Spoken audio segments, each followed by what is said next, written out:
Well, there goes the Daverhood.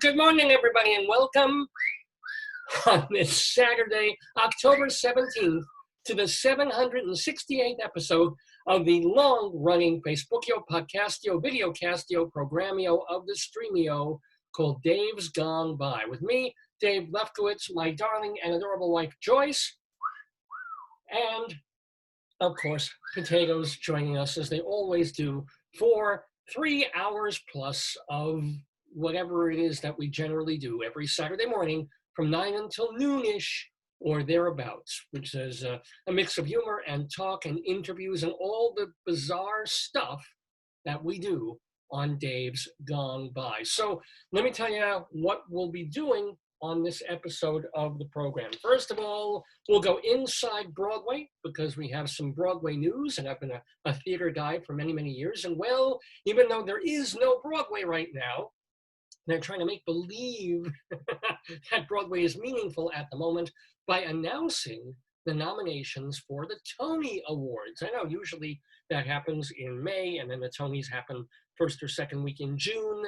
Of course, not this year, but they're trying to maintain some semblance of not only normalcy, but an idea that theater will continue in New York at some point, and therefore there's Tony nominations, and we're going to tell you about them on our Inside Broadway segment, where we'll also mention a few Broadway dead people. It's just the nature of the segment. We will also have our Colorado Limerick of the Damned, because my darling and adorable wife Joyce and I lived in Colorado for a few years, and in that time, I decided to start writing a poem about various cities and towns and municipalities in Colorado. And this week, we get to Ignacio, or Ignacio, depends on how you want to pronounce it, but we will do a poem about Ignacio, Colorado, in our Colorado Limerick of the Damned. And what else are we doing? We will have our Today, Yesterday trivia quiz. You can play along or play against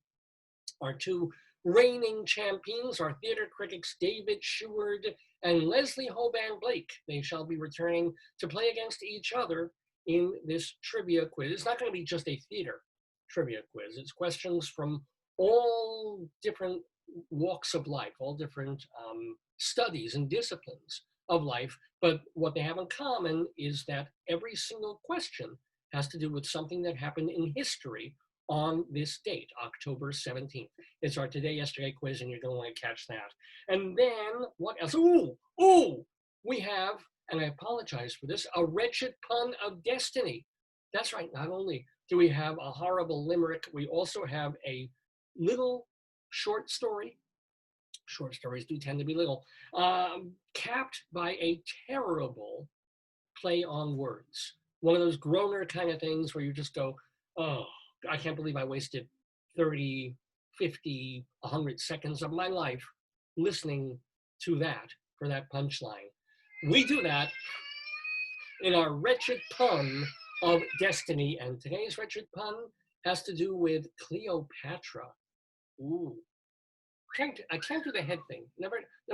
Make believe my head is going this way and not my hands. Make that the optical illusion, if you will. Like an Egyptian.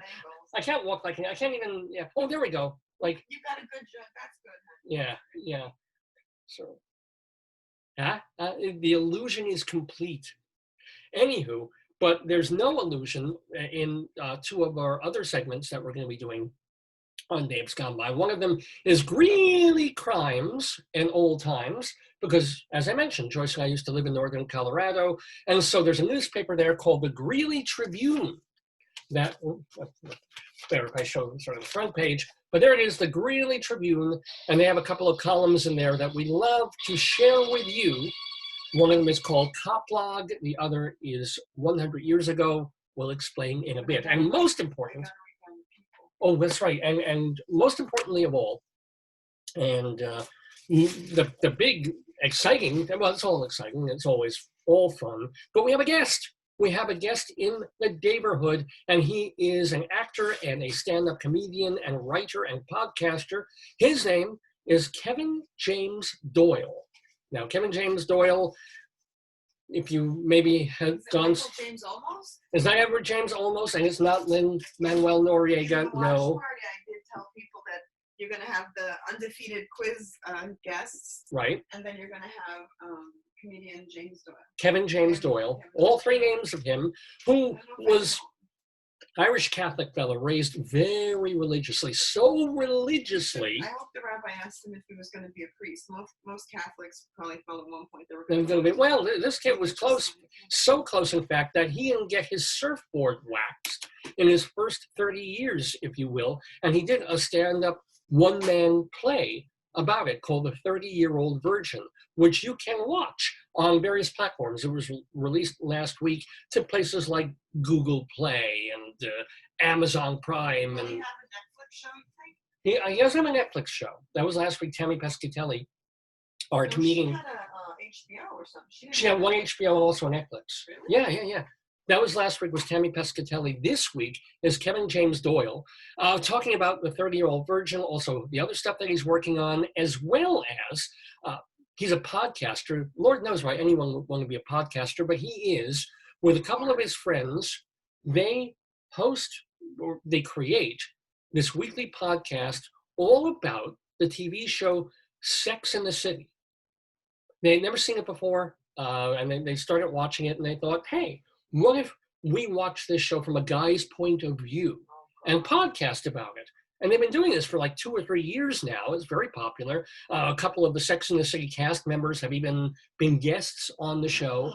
So Kevin James Doyle is going to be with us in the, a guy's point of view of Sex and the City is very simple. It's like, ooh, the girls are hot and they sometimes get naked. I'll watch this. I don't know what else there is to say about it week after week for an hour each time. Probably like when the women talk about relationships, they get their view. And well, yes, of course, that's what the podcast is really about. Yeah. I mean, that's what you talk about. It's like, oh, what's her name's relationship with Mr. Big? Oh, is he treating her? Thumbs up, David. Someone just gave you a thumbs up, Whoopi. I don't know what they gave me a thumbs up about, but thank you. I'm looking at both I have the watch party. Thumbs up for Naked Charlotte. Well, I have the watch party, and then I'll give you thumbs up. I have the watch party, and then I have the other one. It's hard to figure out. Well, oh yeah, and if there are any names, shout them out. Who's watching? Edie's, Iris, Bobby, and Bradley. Hello, Bobby and Bradley and Edie's. Iris. Oh, Iris. Well, welcome to all of you. Welcome to everyone. We're going to try and mention your names as you tune in. We don't always get the chance, and we don't always see your names. But know, KNOW, know that we're very happy to have you in the Daverhood every week. He's the host. He wears a nice show. He's my friend David. Good morning. There goes the neighborhood. And there was much rejoicing. Didn't your meds kick in yet? Yeah, David Lefkowitz here. He's a Long Island arts guy. He's got his own radio show. I want you all to really enjoy a wonderful program done by a fine artist. A glorious thing of unparalleled beauty. Dave's gone by. Dave is one of my very favorite broadcasters, so keep on listening to Mr. Dave. Oh, thank you, Joe Franklin. Oh, thank you so much. We have more folks tuning in. Joyce is writing on the pad as we speak. She's saying every week to Joe, I think that is, and Vicky. Well, welcome back to both of you. And who else? Oh, there's another. And Christopher. Hello, Christopher. And the names are coming in. It's like reading the stock ticker. And, is that my aunt? Yep. Hello, Auntie SC. My Aunt Esther is watching as well. She never watches the whole show. Like, I'm never going to say, like, noon, she's still there. No, she tunes in for 2 minutes, make sure I'm alive, because I barely get to see her in this pandemic. And so, David's okay. I don't need to listen to his voice. I don't need to watch his show. I just want to see, he's not dead. You remember, David, the guy who had the condor and the cockatiel, and they loved your voice? That was cool. That was so cool. I think you could be like the bird whisperer. I don't know about. Anywho. No, but hopefully Warhol will tune in, our friend Bill, and he's also like the unofficial official quiz champ. He's not always, I mean, with all due respect to Bill, he can play against David and Leslie, although he's not always right, but he makes the effort, and he doesn't cheat. Also, he told me that he's not a morning person, so he should get some extra credit. Definitely. Theater people are not going to be morning people. I'll tell you that right now. What can I do? The person that I refer to as my sister is not a morning person, and she, That's right. She couldn't get up. So. But anywho, it's weird that my life has changed so much. I mean, I have to get to work by 7:45 in the morning. I never thought. And it's weird because I get up at the same time that I used to when I had to commute to Manhattan. If I could be in to work in like Park Avenue South and 40-something Street, I have to get up at about 6:30 in the morning to get changed, have a little food, and jump on the damn Long Island Railroad. Now it's like, okay, I gotta get up, I gotta drive 10, 15 minutes, and I'm still getting up at but it's just so weird, especially as the days get shorter. And now I'm getting up and it isn't the sunshine streaming through the window. Yeah, that's gonna suck big time, if you know what I'm saying. But just being at work by 7:45, I'm walking in, I'm like, why?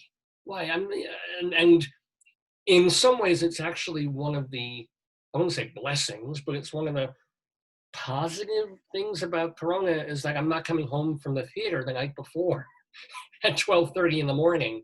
And then crawling into bed and having to get up at 6. It's like there's nothing to do. I come home, we eat, we watch TV, I do some stuff on the computer, and then, so it's not so hard getting up at 6:15 or 6:45 when you do that, because what are you doing the night before? Nothing. You're going to sleep at 10. It's the farm life almost. As a farmers, what do they go to sleep at like 8? Or something like that, and they're up at 4:30. I could probably do that soon if this keeps up. You couldn't do a tiller. Oh no, I couldn't do a rototiller to save my life, or for that matter, to save anybody's life. If anybody's life needs to be saved by a rototiller, don't call me. I'm sorry, what? The quiz is yesterday, today. Today, yesterday is the name of the quiz. If there's any rototilling involved, there's probably 6,000 people who would do that better than I do. But anywho, how was your week, Beth? What? Yeah, and not a lot going on? No, is it not going on for anybody? What do I want to talk about? Let's see, just in time for Halloween, even though it's still 2 or 3 weeks away from Halloween, there's the guy, it's funny, this was the urban myth decades ago, was that thing of people tampering with Halloween candies. My favorite, you got to play that segment for Halloween. It's my favorite thing you ever did about the tampered candies on Halloween. Pre-tampered yummies. My favorite. Yeah. It's my favorite. I did that like the first 2 months, the first month that the show was on the air, we did a Halloween special back in 2002, and I did a comedy bit called Pre-Tampered Yummies. We actually could go to the store and buy Halloween candies that are already tampered for you, which is, I thought, well, are you going to tell the story I gave you about? That's how I'm leading into this, yeah. But it's, and then I remember one time I did that at a job I had, 25, 30 years ago, where I brought in a bag of, whether it was either Snickers or one of those Hershey mixtures and candy bars. And I very intentionally and very visually and deliberately put like push pins and safety pins and paper clips into all the candies. And I went to everybody at work and said, here, have one. And weirdly enough, some people thought it was amusing and some people did not. Some people just have no sense of you. And I was really pissed that nobody ate them, which was sad. Because you could pull the thing out and still eat it. And I'm like, no, perhaps not. But I thought it was a great idea. But this week, the reason I bring this up is what started as an urban myth has occasionally been done. Right? Over the years, they've tampered with medicine bottles on shelves at CVS, and they've done other things. Some guy who was, as they say, the prototypical disgruntled employee. To say the least. Well, no, to say the yeast, because he was working a pizza place, and I guess he didn't like the owners of the pizza place, so he went in and he put razor blades in the pizza dough. So that when it cooked up, I guess you weren't supposed to be able to see the razor blades in there. Was it before they like tossed it and prepared it, or what? I guess it was in the dough, so that when it's all made. Oh, maybe he thought they cut their hands when they were kneading the dough. What I wonder. Yeah. Oh, instead of people actually eating it, I don't know. Maybe people just really wanted a sharp cheese. Hey, look! When you order a pizza, what do you ask for? I don't know. Slice. But he did this. I think he was arrested. Duh. Of course. Well, yeah, but razor blades. Who would think of something like this? Somebody who's very disgruntled with their job. I'm telling you. Wow. I think people get very disgruntled, David, and they do bad things. Like, that's why when they fire people, they have the police or security take you out. Yeah. Because they know if you're mad, you're going to do bad stuff. Oh, absolutely. And they don't want it to happen. So they're like. And they make sure they take your code away, your key away, your fob away, and they make sure you don't have access to like sensitive files. You can't get to any crap. You can't do anything. I get it. Well, I worked at a job where somebody apparently was watching porn at work. I didn't know. And then one day, like it was lunchtime. Yeah. And so we went out to lunch, and I came back, and the one admin said, "Do you notice so and so something different about so and so's desk?" And I said, "It's very neat because the person was messy." Yeah. I said, "Like there's no papers. Who cleaned it?" And she said, "Look harder. They took the computer. They took all any kind of like any place you could save anything. They took all the papers." She said, "Oh, during lunch when you all were out, the police came in and took all the stuff." Jeepers. But why didn't they just? Well, they got the police just to walk him out the building. I don't know. I guess we were all gone. They did it when it was a time when there weren't a lot of people in the office. Makes you wonder, like in previous lunch hours, was he actually doing the porn in the office? But it's like his desk was right behind another wall. No, I meant, was he inviting the actresses in? Were they getting into various positions on the desk? No, not in that office. No, was it not conducive? It was a poor department. We barely had enough money for the copy machine. I don't think he had like video equipment. No, nobody would want to watch that. No. It was like nobody wants to see sex on a broken Xerox machine. No, it just doesn't do it. It doesn't really work. Like, and also if you get too close to a pencil sharpener, that's very bad. That really bad things can happen, if you know what I'm saying. And I think you don't. I don't. What else is going on? And let's see. So there's tampering in the world. There's let's see. Do we want to talk about? I don't want to talk about Amy Coney, whatever the hell her name is, the Stepford judge. I guess you go. I mean, I don't know. She's like she will be trouble because she knows how to handle herself. She didn't fly 3 days. I know, but she looked like just like her face was like somebody ate a sour prune or something. She had you could tell like 10, 15, 20 years ago she was really pretty, but now she's still attractive, but she's got this look like, I'm going to get through this. I'm not going to lose my cool. Like, she's thinking I was exposed to 50 people and could have been COVID carriers. I think she's thinking like, when will my test results come in, Yeah. And she's probably being as honest as she can in saying that she would do rule of law and not let her religion get in the way of it. BS. It's all the hustle, right? We know that. Although, let's hope what the line is that a judge is a politician's best friend until the moment they take the robe at the Supreme Court. I don't know. I think unless you're Clarence Thomas, and unless you're Scalia, no, right? I think. What? I think that everybody is political, and I think the way that she got in, she's going to owe to people, and I don't think that she's gonna. It's a political appointment. I mean, you can't avoid politics. Yeah. They never used to be. I mean, I think we all know this. It used to be, they didn't know that up until, Rehnquist was the beginning of the downward slope. Until then. Now you're doing like, things were better when I was a kid, and we used to walk to school in the They were. The president would appoint somebody, and then they go through the motions. They ask them a few questions. They say, welcome. It wasn't a trial. It wasn't an inquisition. It's not even a trial, David. It's a chance for everybody to get airtime and think that they're so fancy. Right. Everybody wants to be outsmart, outdo, out whatever, and it's not. It's just a show trial. It's a dog and pony. It's a badly narrated and orchestrated Tony show. It's just a thing. Yeah. I mean, but it's sort of like, okay, the president has the right to appoint someone if they are reasonably competent Yeah. and so forth, and it's a fait accompli. Why are you dragging them? Because as much as I hate Amy Coney Barrett, I remember the first day or the second day they were going to the thing, and she was in her 9th hour, and it wasn't over. I would lose my shit after 9 hours. You would lose your shit after 9 minutes. That's just I've lost my shit already five times on this program. 9 seconds. You're like, Yeah. that's it. I'm like, what do you mean by that question? What's the matter with you? You're like, now what's the rule about vulgarity? Because I'm gonna lace into something. Yeah. So can you please edit me? Just never let them see you sweat. That's, I guess, the thing. Because Kavanaugh made that mistake once. Kavanaugh kind of went off a little bit. Who's a And- politician that squealed like woo like that? Oh God, what's his name? The Carrie? No. Oh wait, are you talking about It was a the little elf who's pro-Trump most of the time? No, somebody squealed. Like you can't.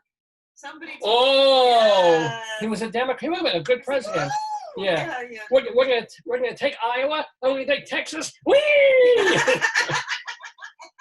When you sound like the pig in the Geico He ad. did, yeah. And it's a shame. He was that in our telegenic age cost him David, a shot. You know. Or if you think about, of course, not just Kerry, but who is that? Governor Brown, and how his dalliances cost him possibly, being the greenest president they ever had. You can't. You have to get what do you call those people? Like public image people. What do they call? Like a team for your. Like you need a social media Handlers, person, you need like a dressing person, a makeup person, a hair person, a speech person. Right. No, what you really need is someone to kill all your mistresses. That's what you really need to do. You need someone to go with a lot of money, like Trump did to shut up Stormy Daniels. Except that doesn't work. He would have had to kill Stormy Daniels, and God, whoever else. Clinton could have done it with his mistresses. Except that it was a different era. It was everybody knew, but we looked the other way because it doesn't matter. Wow. If you want to shtup someone besides Hillary, and who can blame you, go ahead. It's not going to affect anything. Go be a president. Right? That's nothing I hold against Trump. If Trump wants to do things with other women, go ahead. I don't care about that. Right? Just don't separate immigrant families. Just don't. Keep trans out of the military. Don't do that. But if you're going to be happy and content getting your rocks off with some gorgeous actress, go ahead. Have fun, for gosh sakes. I got to say, I got to hand it to Melania, though. Not a fan. Wait, how did you go from that to... Well, maybe fucking Trump. Listen, we don't even know if she's alive. Exactly. It's like, I love the fact it's his wife, and it's like, what about her health? She has comorbid conditions. Right. Or everybody, you've heard Trump this way, gets tested, he's fine, he's great, he's conquered it. All these 50 other people in his cabinet. Yes. Are they on respirators? Are they on ventilators? How's Melania? No, but even your own wife, for God's sake, like you would think that's a Yeah. And I've got to say, I mean, she's not my type, but she looks better now. 4 years into the presidency, she's a very good-looking woman. Who knows if she's even here, David? It's a hologram. There are pictures of her from 3 years ago that we see her. I mean, we've not even seen her in how long? A month? Well, it makes sense. Well, no, it doesn't make sense. She could get on Instagram with a computer and say, "Oh no, I am fine." Bye. Here's Barron. I think Barron got it, didn't he? Or one of the kids got it. We don't even, Or the retarded-looking daughter, she might have had it. They all look the same. But so there was that this week. Jeff joined. Jeff with a G. Yeah. Welcome to Jeff. Hope you are doing well. How you doing? And how are all of you doing in these strange and unusual times that we're living in and out of the Daverhood? I made some notes on this is interesting. I had printed, but then I didn't print the final version of my draft. So I'm not sure what else. Did I add anything? Is that wrong? Hold on. Let me see if there's anything I need to add in my. Do you want to see if you need the people I'm writing in public? Oh yeah, who's tuned in? Throw me some names. let's see. Welcome, and we'll start from the top. Iris and Bobby and Bradley and Joe and Vicky and Christopher and my auntie Essie and Michael and Tim and Jonelle and Charles and 2 Davids, unless it could be one David looking in a mirror and counting himself twice. Doesn't count. Another Chris and George and our great friend Jeff. Welcome to the Daverhood.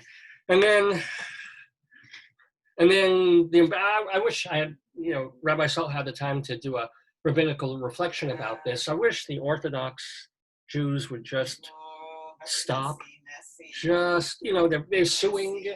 They're suing like Cuomo. They're suing the state of New York because their businesses are being like everybody else's, and they can't. I really wonder how many businesses closed in every state. I mean, I'd be curious to see. Well, no, I'm sure a lot of businesses are either in terrible trouble. Remember, they all got special stimulus things and loans to keep them going. Let me tell you the joke. Yeah. I was interested in Chipotle.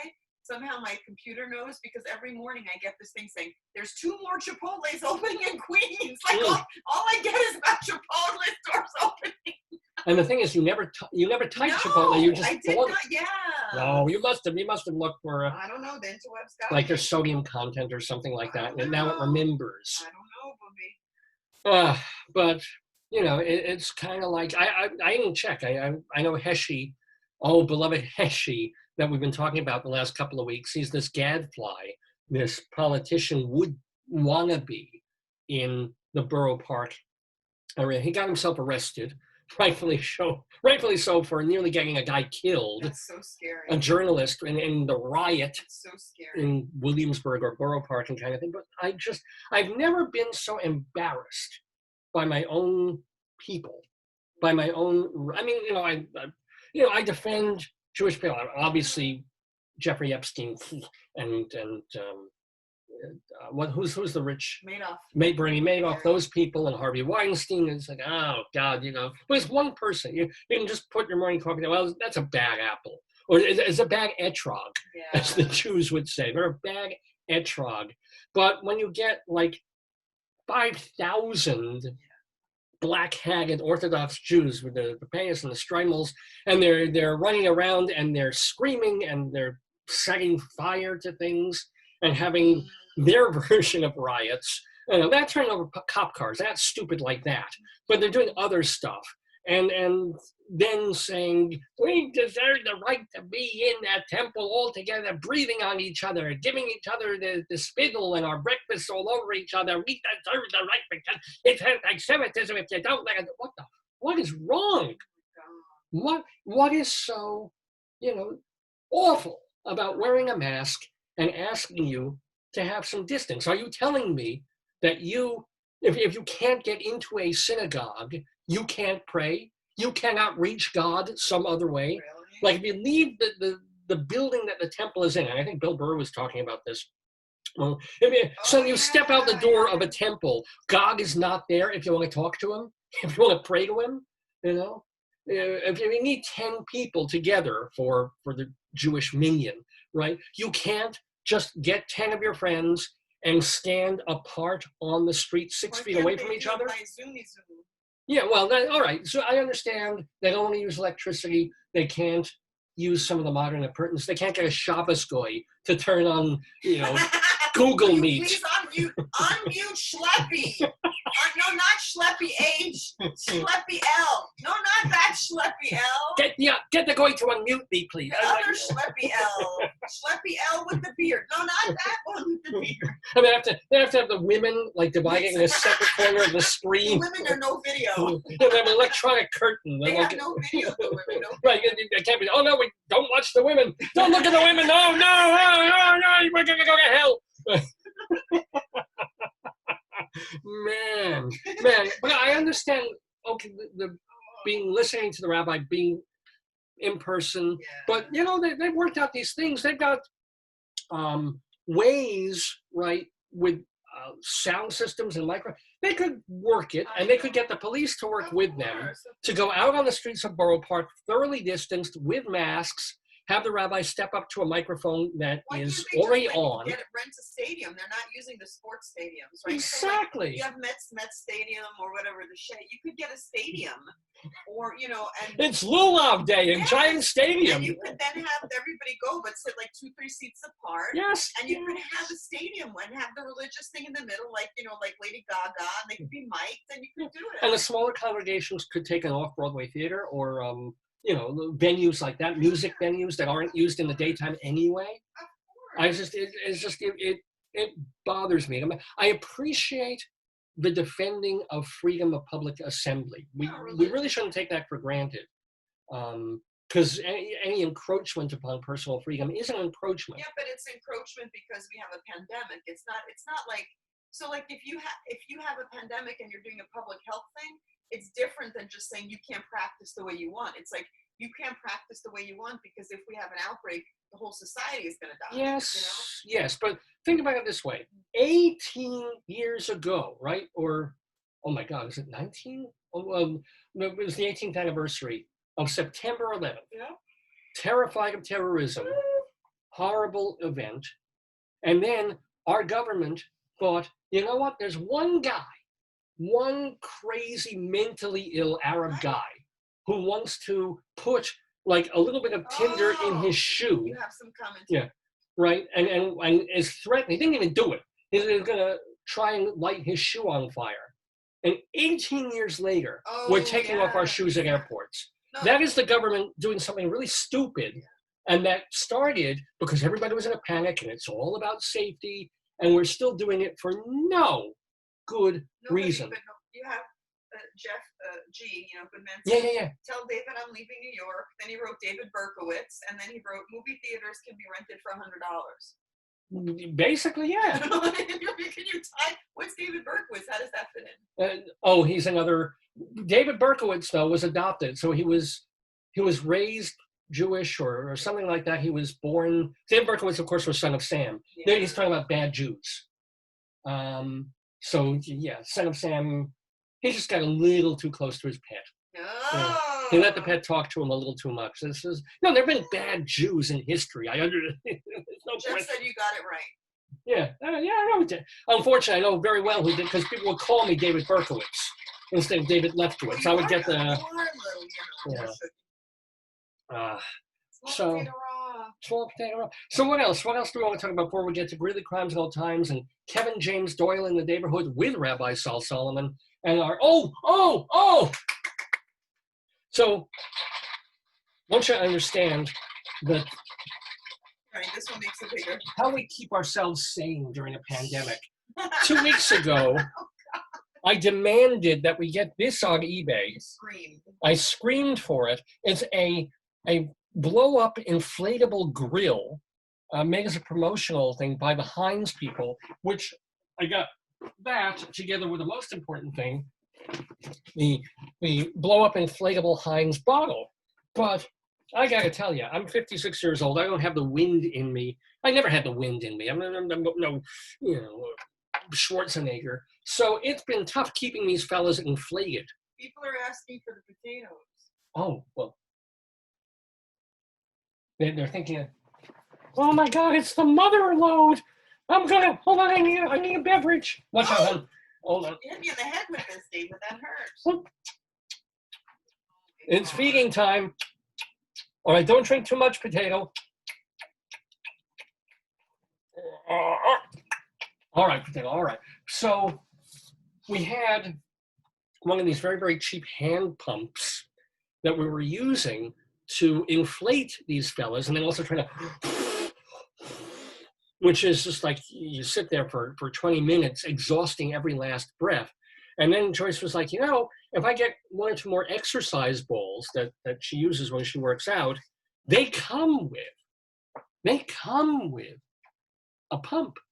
I was saying, and the other pump broke. So I'm like, all right, get a pump. And the ball, we got it this week. Check this out. Check this, by the way, and if I fill this with barium, I'm going to get the enema of my life. But this is a pump where you step on it. And the nozzle, check this out, it goes into supposed to be the exercise ball, but it fits very nicely into these inflatables. So we're going to be able to keep them nice and primed for the potatoes and for you on Dave's Gone By using this wonderful pump invention. I don't really understand how this works, because it's sort of like, wouldn't all the air that's coming out of this blue thing and going out here, how come it doesn't come out of the red thing? I don't understand this. And yet I never knew physics. Physics was not my thing.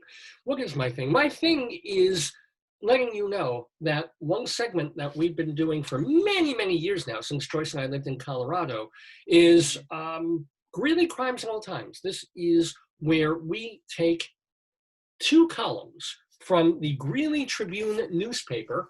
Here's the classic of all time front pages, legitimate newspaper with a very, very realistic artist's rendering of crime here.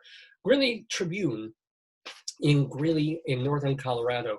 One column that they do is called Cop Log, and it's based on phone calls that come into the local police department from people who are witnessing strange things happening in the community, and they want police to check it out. And then there's another column put together by our friend Mike Peters, where he goes into the newspapers 100 years ago and pulls out the most goofy, nostalgic things that were in the paper back then.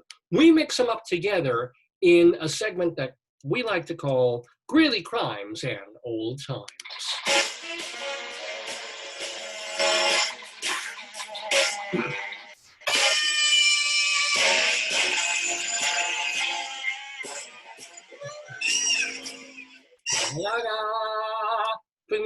What was that, Ben? Friendly joint. Oh, welcome to Friendly. How you guys do? We need to get them maybe in a week or two as part of the Today Yesterday quiz. So I want to contact you guys because I think you would be great contestants on our quiz. But right now, it's time for Greeley Crimes and Old Times.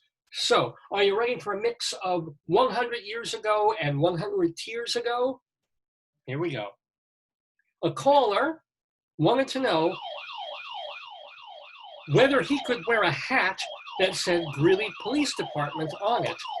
Another caller, less than 10 minutes later, wanted to know if it's legal to carry, quote, certain knives in public.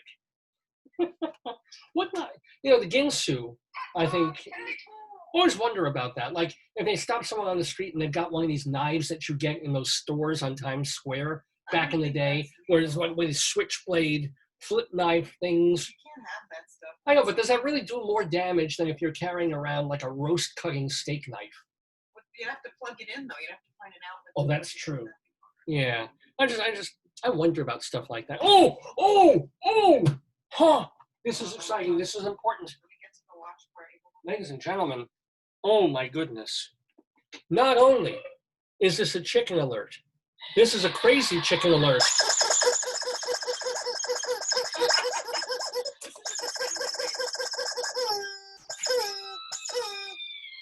Yes, my friends, a crazy chicken alert. All that means is there's a story about chickens in the Greeley Tribune. Police responded to 16th Avenue, where a caller reported that roosters bit a child and chased mail carriers. It must be that time of season, like when the chickens are like mating and stuff. Perhaps it could be that instead of a pit, maybe the chicken's bred with a pit bull. Maybe those roosters, Yeah, man, they if do it. It's trying to, if that's an issue. No, actually, someone at work was telling me that one was a year or two ago, they hit just this time of year a deer, because they live further out on the island. Okay. And the deer, there's a certain time of year when it's mating, and they're just like cars, highways, they're just like, they're looking for deer pussy. They don't care about anything else that's going on. They're just like, so you gotta be extra careful. And I told her, you know, I always wonder about these signs where they have deer Xing, which is when you take a big magic marker and you put an X over a deer. And also when we were in Colorado, sometimes I wouldn't drive in these places, but when we were going to like Pingree Park rock falling. rock, and then they would have sign, rock falling, careful. And it occurred to me, whenever you see these signs, what is the point? If a boulder decides to fall down a mountain and they haven't closed that road, it's really, by the time you see that, what are you supposed to do? Run. Are you supposed to look up at the boulder and sort of stop the car, judge, and say, I think I can get past? No. Why are you sending me into a panic? Either the boulder's going to fall and crush and kill me, or not. Same thing with deer cross. I mean, I understand deaf child area, because you see kids playing, you want to slow down, and you honk. What's the matter? You deaf? Oh, sorry. But well, what I'm saying is there's certain signs that are just really, really pointless. And deer crossing is, what are you supposed to, if you see a deer over there? I think they tell you a little bit before they appear so that you know. Right. I guess you can slow down a little bit. And if you hit a deer, it's not going to be good for the deer or for you and the car. I'm just but I wonder about falling rock zone. It's okay, thanks for letting me know that my life could end in an instant. And there's nothing I can do about it except turn around and go back the other way.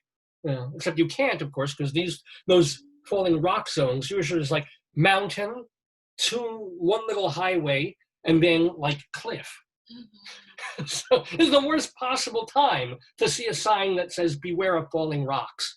It's nothing. What am I supposed to do? Make a turn off into the intersection? No. Turn off into the valley. Yeah. Anyway, and I find that honestly a bit of a turn off. Okay, moving on to an old time here on Greeley Crimes and Old Times.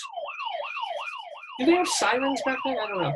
Windsor men. 2 Windsor men named Del Middleton and G.I. Richards. I know, right? G.I. Was he a soldier or did he have bad, No, that's just his, actually his initials, George Ignatius or something. The machine did that itself. Wow. I just did it with the heating. Del Middleton and G.I. Richards are leaving this week for Moffat County to begin, oh my God. Wow. What? I literally did not, because I put this on a week ago. Yeah. Guess what this is about?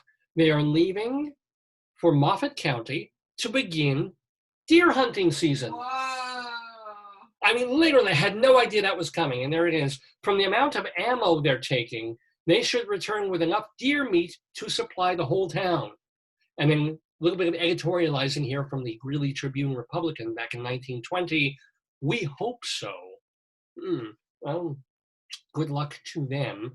Oh, and here's an editorial from 100 years ago in the paper, Pawnee Fair in Grover, Colorado.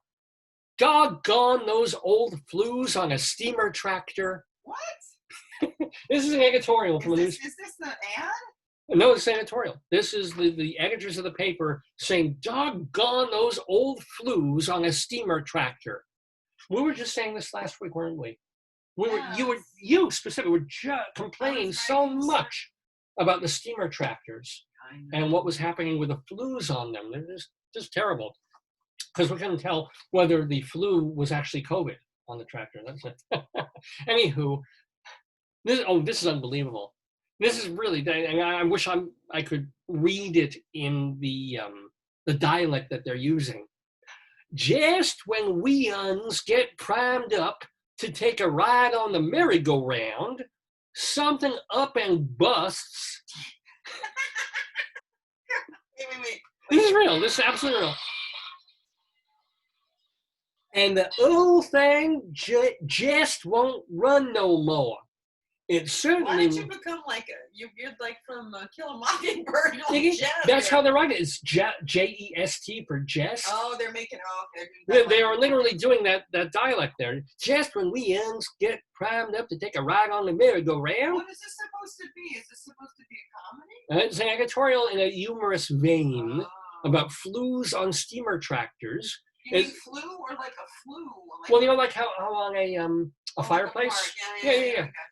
It certainly was disappointing to the kiddies, and the franchise should be revoked. Whoa. kind of took away that old timiness. It went from like Mr. Pepperidge Farm to a Jewish lawyer right there. It was like the old thing just won't run. No, most certainly was disappointing for the kiddies, and the franchise should be revoked. That's the disclaimer. Yeah, guess so.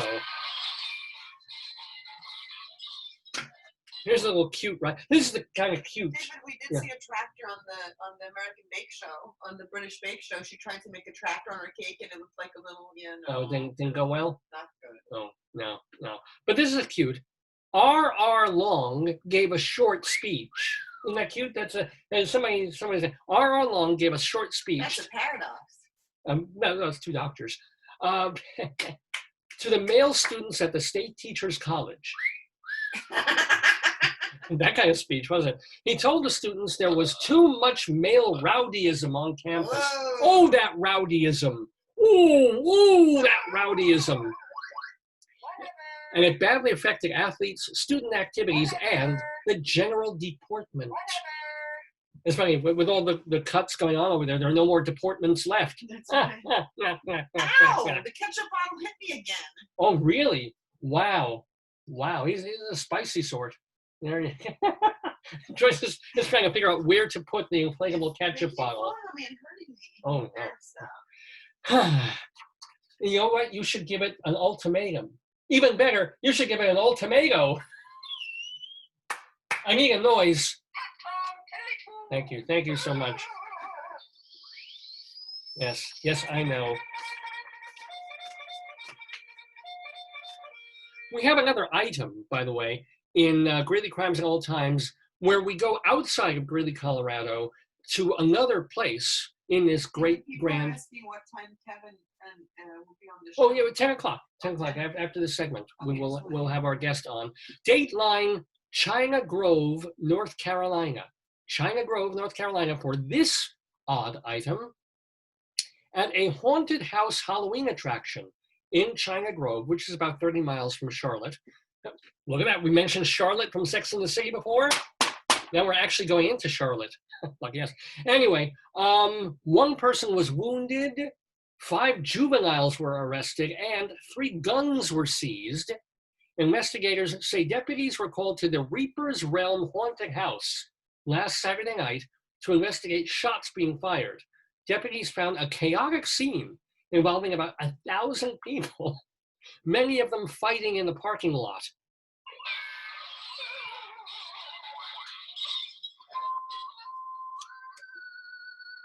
Officers started using pepper spray just to keep order, while multiple fire departments were called to treat people hurt during the fights. One person from Charlotte got himself to the local medical center. No. Despite having a gunshot wound in his foot. Oh my God. Now, for those interested, this is great. Reaper's Realm has, quote, a haunted farmhouse, haunted trail, a slaughterhouse, hilltop asylum, zombie laser tag, and a mine shaft, all for one ticket price. But can you just imagine like a Halloween party, people in costume, and 1,000 people fighting in the parking lot? I love it. It's like the climactic scene in Blazing Saddles. It's Didn't they have to fantastic. break up a party where that happened in Brooklyn? It was like the same thing. It was Orthodox Jews. No, it was just people having like some kind of party and they had to break it up. Wow. Just what a wonderful world we live in. Let's get to some more local crime, or at least local for northern Colorado. A caller on 10th Street. Oh, very important. A caller on 10th Street asked what to do about a man sleeping in his dumpster. And the answer was, lock the dumpster. Sometimes the simplest solutions are the best They solutions. put the man in it? Well, I guess once he wakes up and goes out for breakfast and a pee, if you lock the dumpster, he can't get back in, which kind of makes sense, I guess. A caller at a gym I wish I had a telephone noise.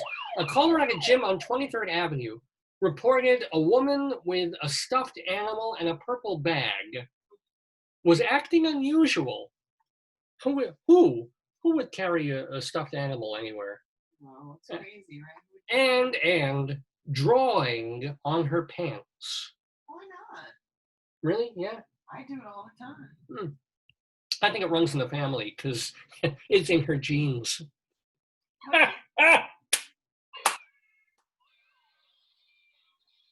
Thank you. Thank you ever so much for that. I'm so proud. And let's go far afield for one more item in our today, in our Greeley Crimes and Old Times. This is actually a place I went to. This is a place I visited like 25, 30 years ago. Bucharest, Romania, for this next item. Bucharest, Romania, Dateline. Although, when you hear the story, you will be tempted to think that this is Poland instead. After handing Ion Aleman victory in the election for their local mayor, residents of a small village in southern Romania went to light candles for him at his gravesite. What? Aleman was reelected in a landslide for an unprecedented third term as mayor of the village of Devezalu. He was dead? This despite his having died from COVID-19 10 days prior to the elections. His death came too late to remove his name from the ballot. So to honor the popular mayor, hundreds of Devezalu villagers, they went to the polls, voted for him anyway. I think that's really nice. It is nice, but what the hell do you do for 4 years? Yeah, but also, what about the other people who were against him? What does that say about his I know. opponents? It's like a dead guy beat you in the election. Yeah, he got almost 1,100 votes out of the 1,600 votes cast. How horrible do you have to feel if you're his opponent? A video shared widely, on social media showed people with flashlights and candles gathered around Aleman's grave saying, "This is your victory." Hopefully social distancing because he died of COVID. They don't want to, there's an outbreak. Right? Like, this is your victory and this is your formaldehyde. Remember that surprisingly touching video of the soccer team paying tribute to it was a young men's soccer team, and one of them died. Yeah. So they gathered around his coffin, and they had him. They kicked the soccer, ball yes. off the casket into a goal, and then they all hugged. Yeah, but this is because the soccer team, you get another player and you continue playing the game. What do you do when your mayor's like dead? I think then the vice mayor has to come in, or whoever. I think you lift the coffin lid slowly, you take the hand out, and you put a pen in the rigor mortis thing and sign. You have to do another election and get the vice mayor or something. Is there a vice mayor? Is there? Oh, it's a deputy mayor, right? Yeah, deputy mayor. I guess. I shall. We're doing Greeley Crimes all the time. I think we have time for one or two more crimes before we call it a segment. I let both you in the watch party and your Facebook know that he's joining it. Join in. Oh no, wait. I'm sorry. He's not. Oh yes, he is. Yes, he is. We've got Kevin James Doyle coming at 10 o'clock, and then our yesterday quiz for David Sheward and Leslie Hoban Blake at about 11:15. Friendy's on. Friendy or Jeff could play, and then maybe Actually, yeah, that'd be really, really cool. Police responded to a pharmacy on 23rd Avenue. I don't know what they're eating in that pharmacy, where a customer said gang members were trying to kill him. wow. After the man hid behind the counter and in the back office, police arrived and found no crime had been committed. The man, go figure, was high on meth and marijuana. There you go. How do those work together? Double M's, yeah. Meth, I think, would make you. I don't know what meth does, but marijuana should make him. Oh, he was paranoid. When marijuana made him paranoid, he was hallucinating. What does meth do to you before it ruins you? How does it I make you? don't know what meth does. Methamphetamine, it probably makes you hyper. That's right. It's From an amphetamine. it's like this, and then pot kind of mellows you, but also makes you paranoid. It's a hell of a combination, Well, I at gotta least say. he's in the pharmacy trying to get himself right. Maybe he's trying to take no dose or something. He's getting some Tums. And finally, ladies and gentlemen, speaking, since we will have Kevin James Doyle on, and he'll be talking about growing up, not just growing up, but being a virgin until he was like 30-something years old, because he grew up in a very strict religious background. David, do you think that he met his first girlfriend on Tinder? Like, how did he find someone? He was... No idea. Maybe at church. I mean, he dated. He just didn't get... Is he married? No, not currently. No, he may be available. We might ask him. Wait, hold on. A woman went to a bank on 43rd Avenue to talk about her account. She then began saying that, quote, she was Jesus's mom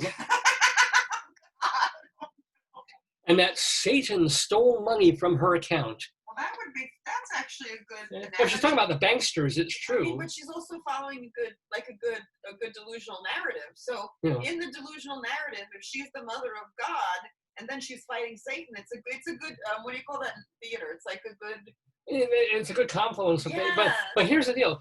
She's really got it down. She has a very full schedule because she also told people at the bank that on Monday she had lunch with Noah. Did she say that? The Ark guy. Nice. She had lunch with Noah. How's he doing after the flood? I know. Oh, man. Well, I mean, let's face it. If they're going to meet lunch, they have a lot to choose from. She proceeded to get her box truck stuck under the drive-thru of the bank. And then the worst part is she's stuck there with them. And nobody else can go through the drive-thru. Yeah, she's talking into the thing. It's like she's calling for Moses to part to lift the thing so she can pass through. And people are behind her like, "Come on, lady, move it along." I'm late for my last supper. Oh man. Oh, ladies and gentlemen, that, my friends, is Greeley Crimes and Old Times. Mr. Horace Greeley was no fool. I'm sure that you'll agree with me that Greeley was no fool. What he is getting at is that Mr. Greeley was no fool. Yippee-yi, yippee-yi, yippee-yi-yi-yi, yippee-yi, yippee-yi, yippee-yi.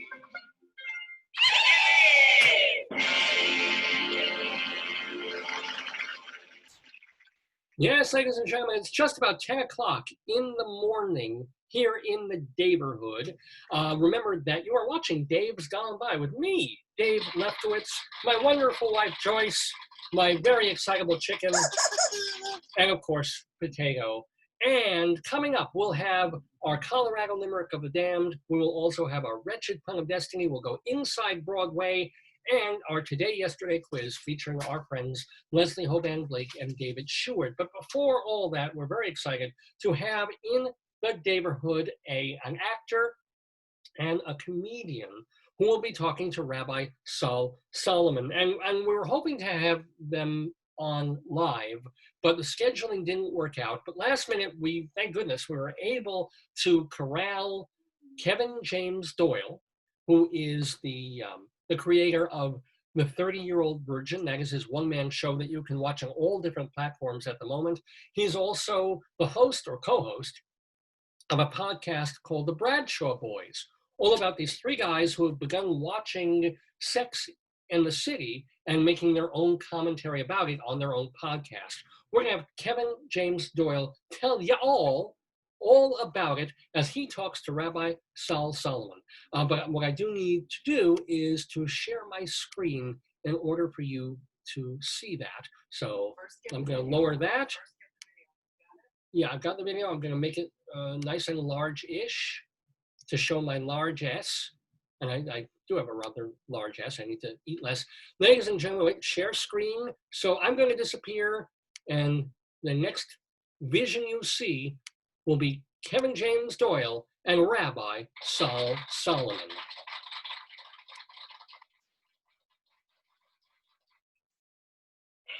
Shalom, my friends. Shalom, my enemies. This is your old pal, Rabbi Saul Solomon, founder and spiritual leader of Temple Sons of Bitches in Great Neck, New York. And I am so happy, so joy. I'm already laughing because we're talking to yet another comedical person.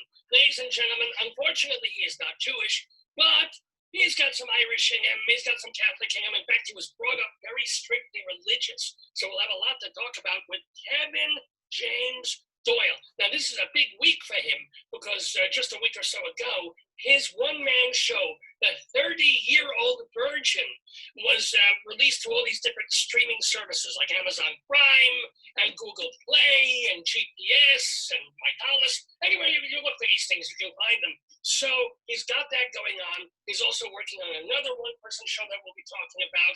And you can hear him every week doing a podcast about a very particular television show that I heard, like, what? And yet it's very successful. They've been doing it for a while. Ladies and gentlemen, let's talk about all this sort of thing with our new friend of the neighborhood. Shalom to Kevin James Doyle. Shalom, Kevin. And shalom to you. Thank you. Thank you so much. How are you doing? How are you? I'm doing great. I'm doing great. This is one of this is the first Jewish talk show I've been on, and that's all I want to do. Yeah, I don't blame you. Although I almost, a day or two, I almost cursed your name. I almost had you written out of the book of life because we had you booked, and then said, he's too busy. Oh, he's too famous. Oh, he can't go on this. What are you so busy that you could not do this live on the program? What, is it exciting coming up? It's tomorrow's Shabbat, so I had to film on Friday before sundown, okay? You got me. I love it. Oh, all right. You're back in. You're back in the book of life, my friend. So, well, by the way, you're wearing the mask, which is pointless because you're alone, but you are wearing. How are you? Are you healthy? Have you had any incidences? People you know? I am healthy. I just went to the grocery store, and that's why I have it, which I can't take off. I am healthy. I am. It's like crazy because March, April, May, we're just literally just like in here in this apartment the entire time, and then now there's like people eating on the streets, and and it's like there's more movement around, so there's a little more joy in New York City than there was back in the spring. So You're basically in New York. What part of New York are you reside? I live in Park Slope, Brooklyn. Oh my goodness, yes. So you're kind of near Jews. Yes. You know where Borough Park is, where Williamsburg, all these places are. Yeah, and this is 10 years ago, but I worked for the census in 2010. It was one of my first New York jobs, and so I went to Midwood and did the census in Midwood, and then also in Williamsburg. So I was in those neighborhoods, knocking on people's doors, Did they answer? Because these people, I think they don't want to deal with anybody who doesn't look like them. They were not thrilled to any sort of census information. They were just like, no thanks. It was like trying to get people to be like, this will give us federal money. It was tough, but yeah, I loved. It was a cool job just from getting to walk around Brooklyn and get to walk around these cool neighborhoods and everything. If you ever want to get to them, just say, look, it's nothing. We're just you become a number, and we're gonna put it on your arm here. And it'll be fine. And this way you can get through the grocery store much quicker. Yeah, exactly. They'll let you right in if you do that. The federal government, they love you guys. So I'm glad you're healthy. I'm glad things are good. And I'm glad things are getting, at least before the second wave, comes better in New York for most people. So you don't do this full time per se, the entertainment stuff, aren't you? You mentioned somewhere that you work with children, and where was that in the past? Yeah, no, I still tutor kids. I teach them how to play chess, actually. So are you ranked? Are you one of those kinds of people in Central or Washington Square Park? I say I'm not the best. I think my score is about like 1400, 1450.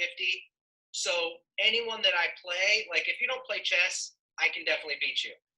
And then up to a certain point, like there's definitely like, that's the good thing about chess. There's always someone better than you, the horrible thing about chess. Exactly. You want to win.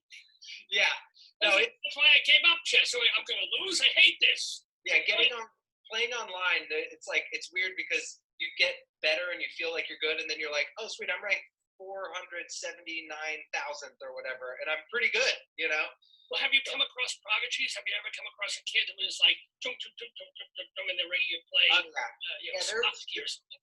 There was obviously it's like, I don't want to give give clients away and give students away because that's a way I make money. And there was one lesson that I just had to be honest with the parent, be like, they beat me twice.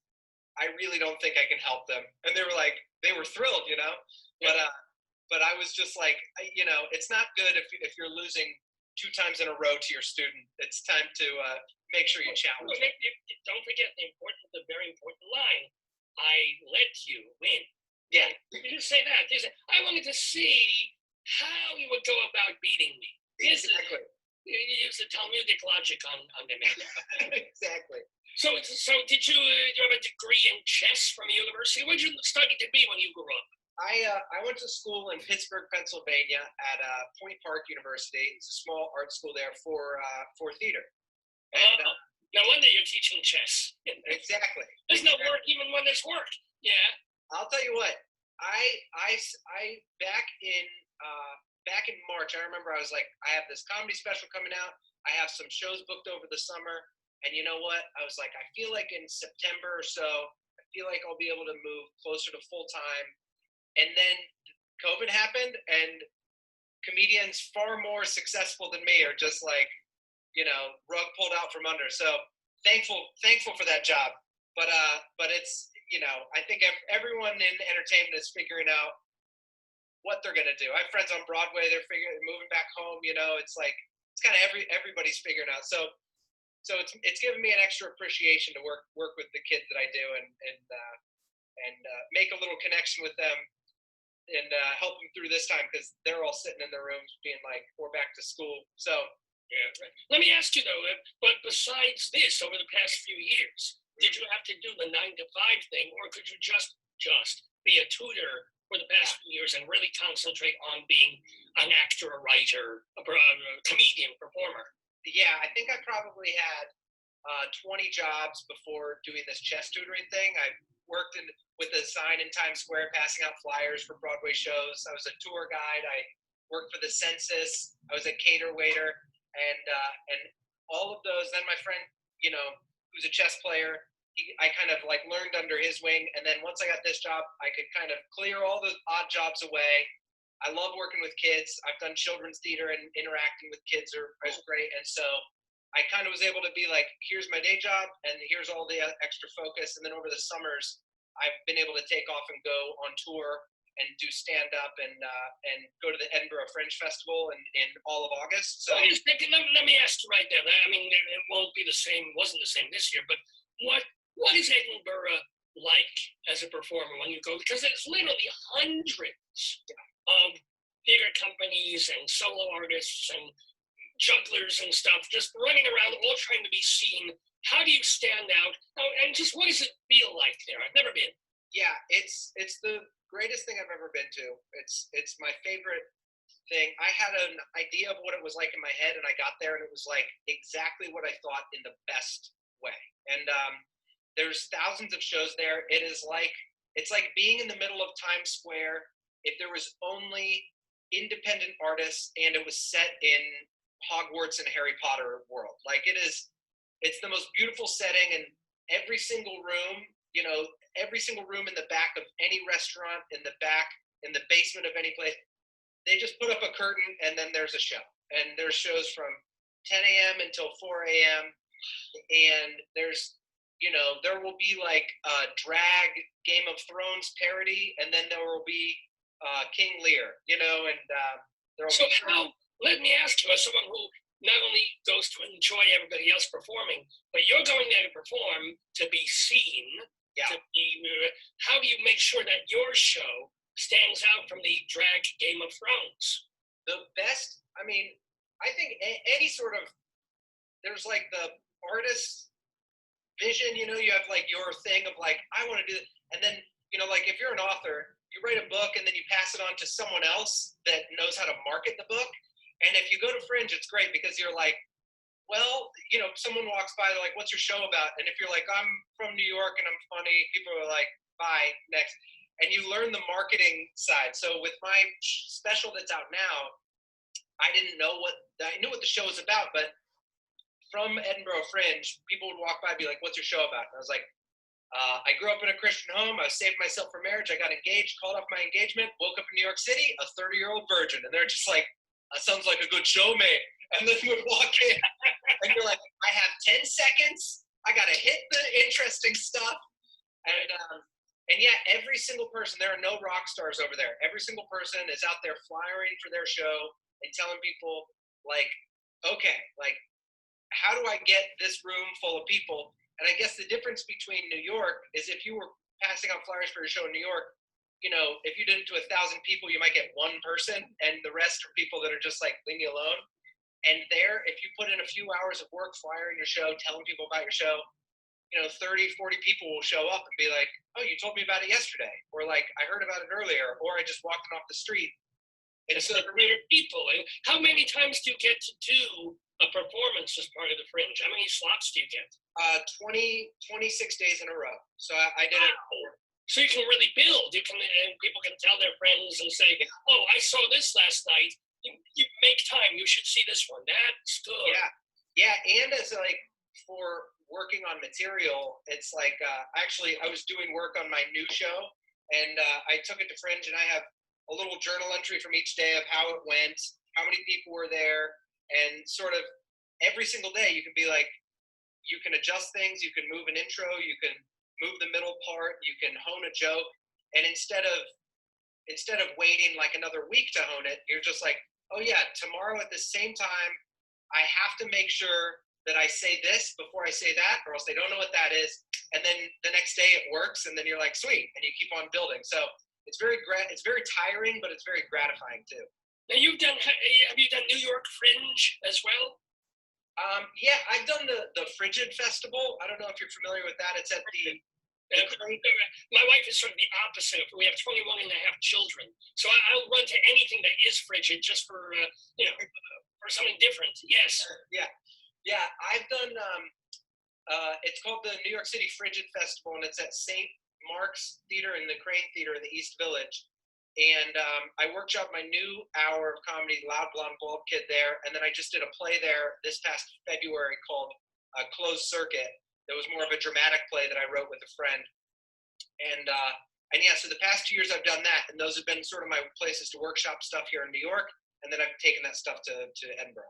So let me ask you, Kevin James Doyle, when did you get your love or your interest in doing theater? Was it going to a show when you were a kid and you went, or how did it come about?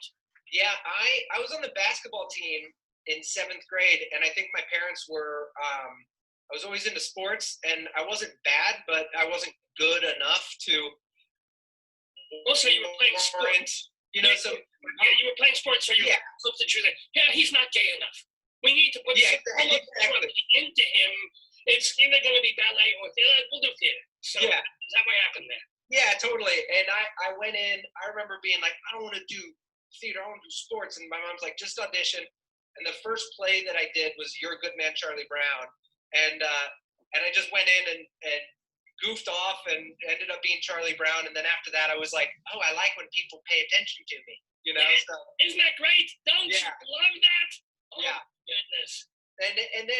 And then moving to New York, then you realize like the business aspect of it, of like it's a lot of hard work and auditioning, and then I think I wanted the one-to-one contact with like the only thing I can control is if I go on stage and I tell a story and people laugh, then I feel like I've accomplished something for the day. Whereas, you know, being an actor can be really difficult, really not gratifying on the day-to-day until you get something. And so I started doing stand-up with just the mindset of like, you know, theater is theater to me. It's like theater is standing up and performing. So that's when I started doing stand-up, just because I didn't like auditioning all the time, and so I did a few plays that I was like, these are horrible. I don't like these plays, you know?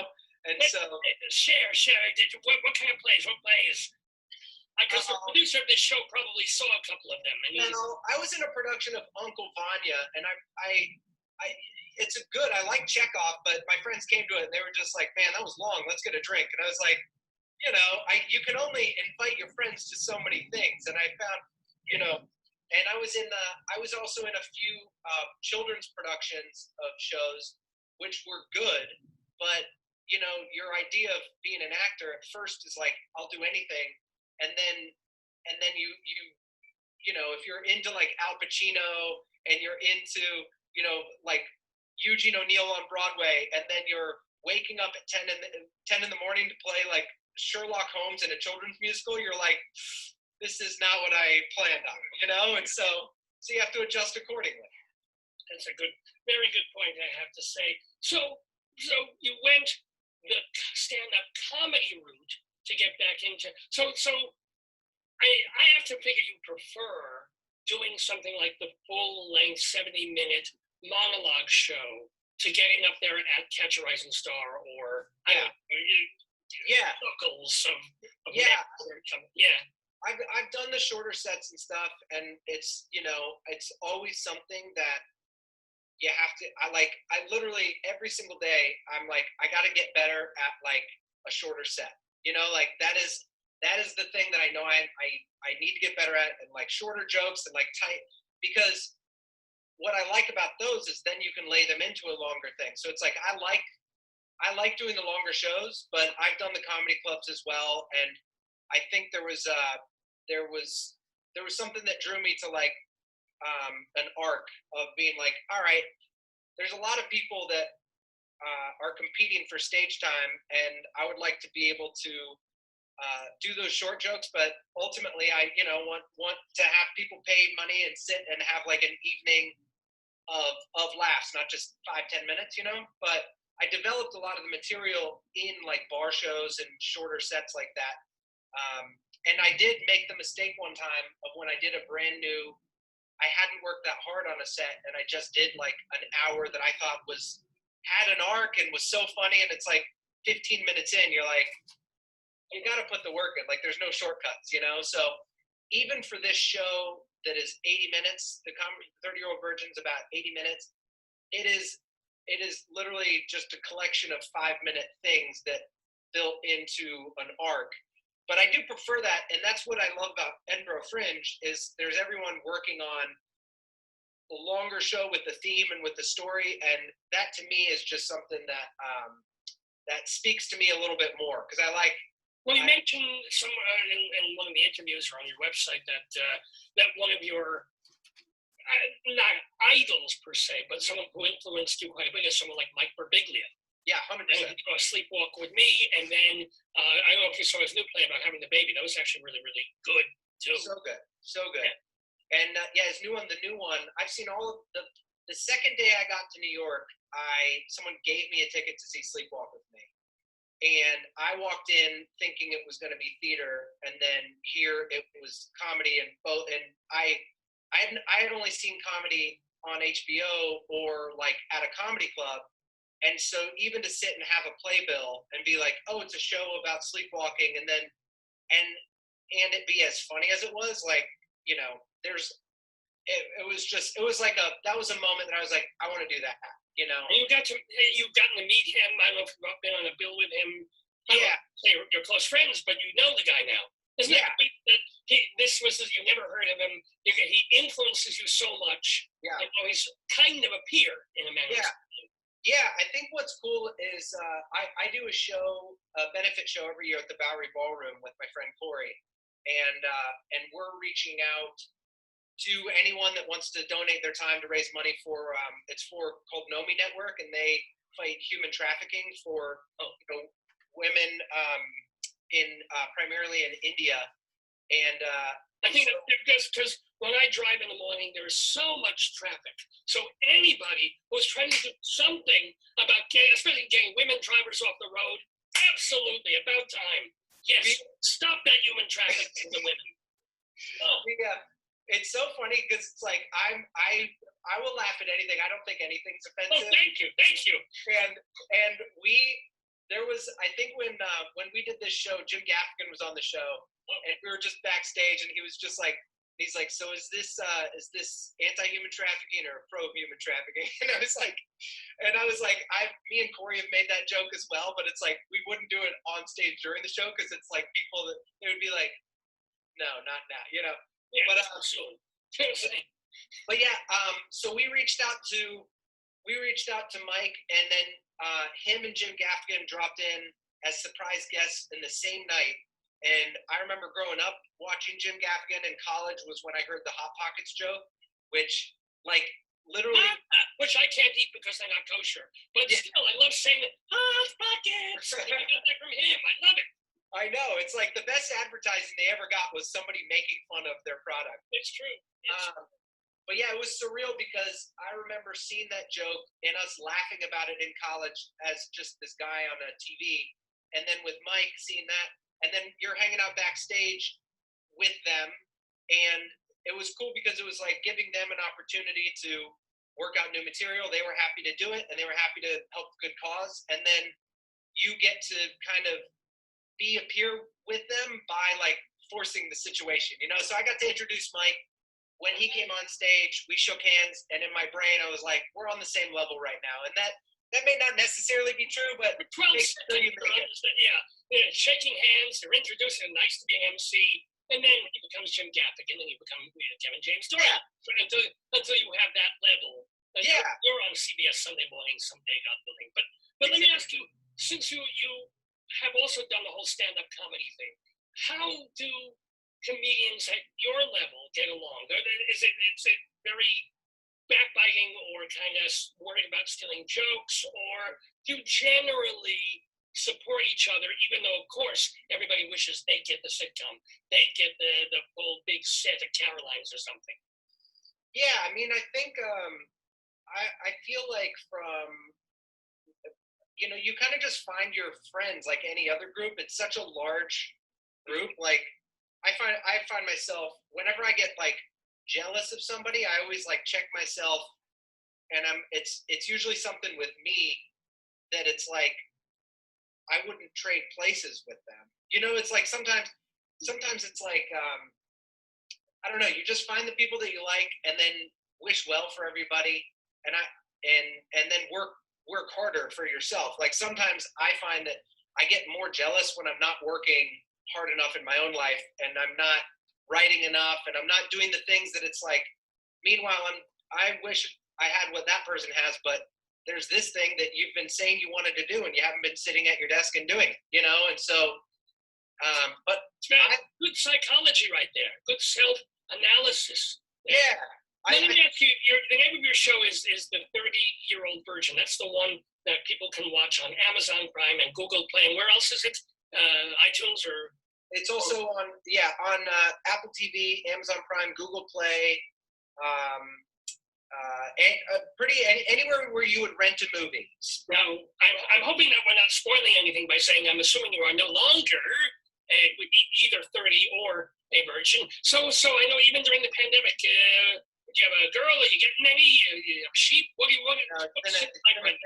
It's been a very dry past few months.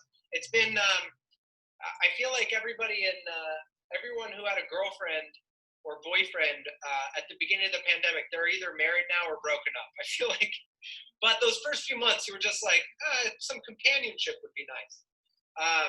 But no, still, I'm single now. I've had a number of, in the show, I got engaged to a girl, and then we broke it off. And then I've dated some girls here and there, and I'm friends with a lot of my exes, and currently searching. So if you have any nice Jewish girls. Hey!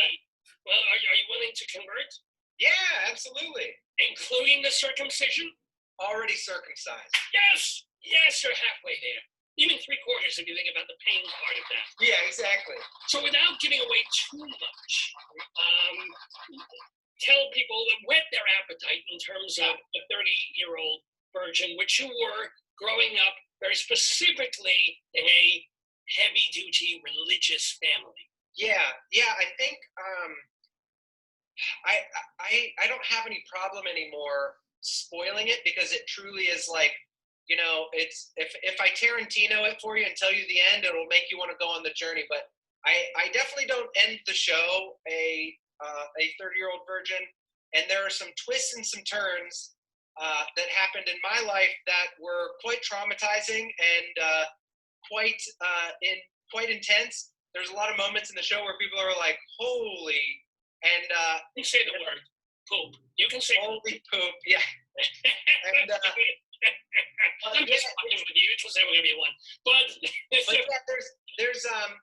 it's about masturbating as a kid, not having sex as an adult, having a one-night stand, having an STD, going to the doctor, having to tell your parents, getting engaged, getting your heart broken. It's like, if one of those, it's like everyone's had one of those things happen. By the way, any girl watching right now was with you up until you said those three letters. I know. Is it gone, or is it one of those that hangs around forever? It's I thought it was any one of those. Everything is all good now. Oh, yeah. But I will say it's interesting because it's like people don't talk. It was like after doing the show, it's like people don't really talk about that. You have to find out about STDs through like private of being like, this person, or like this person will tell you.